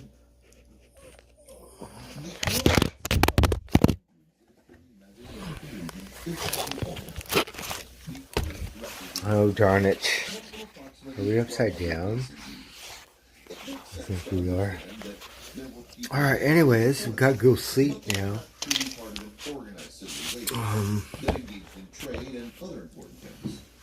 People have existed in most places of the world far beyond when discovered civilizations grew. Still, the Olmec are often considered one of the worldwide cradles of civilization. They were responsible for launching other groups of people in the area, such as the Aztec and Maya. This exists in the records kept by the later civilizations about trade, art, culture, and religion. Over the centuries of their existence, the Olmec people spread throughout Mesoamerica, Watching traded Olmec with new civilizations culture. that arose, and left behind quite an interesting record of mysterious pyramids, religious artifacts, and so much more. We knew little of the Olmec over 100 years ago. Now, having focused on their incredible art, bizarre figurines, and unusual heads, the amazing pyramidal structures like Cantona and La Venta, incredible obsidian artifacts that are so difficult to make. Many have speculated West African, and some have pointed to Egyptian-looking headdress clothing as indicators. Before exploring some of the true mysteries of this group of native people, first it's important to consider how they arose in the first place. It's nearly impossible to figure out the precise information about how the civilization started. However, with some logical thought, the intelligence of historians and archaeologists, We're going to try to eat all this cold. left behind by the Take one. civilizations, you begin to have a clearer picture of the Olmec people. Where did the Olmec civilization come from? The Aztecs traded and otherwise interacted culturally with the people there before them. They left behind more information than the Olmecs did themselves. In fact, it was the Aztecs who called the people Olmec to begin with. The term comes from a common resource in the area, rubber. Historians can only guess that it was one of the common trade goods that so impressed the Aztecs that they referred to the people in association with. No information exists to tell anyone what the Olmecs called themselves. This civilization existed on the northern edge of Mesoamerica, near the Gulf of Mexico. This area is now near the southern end of Mexico, to the left of the Yucatan Peninsula. From a sociological perspective, it's an area that makes sense to settle in. The Gulf of Mexico offers a food source and the opportunity to travel more easily up and down the coast to trade with other civilizations. Because the existence of the Olmec people occurred so long ago, it's proved quite difficult to establish some type of historical continuity to explain where they came from and why they disappeared over 1,000 years later. By the time the years 400 to 300 BCE came around, no more evidence of this once thriving group existed. Despite the mystery surrounding their appearance and existence, the Olmec had considerable power in the region and quite a rich and cultured life. After all, in the near 2,000 years they existed in the Mesoamerican region, they had time to establish trade routes, agriculture and ancient industry, plenty of artwork, and unique religious and cultural practices. Settlements and cities. Good night, everyone. Evidence of prosperous cities have been found spread. We will catch you on the next round. Everyone, thank you so much for dipping in and dipping out. Have a wonderful evening. Good night. And Las Vegas. The relative success or failure of the cities depended largely on whether they flooded regularly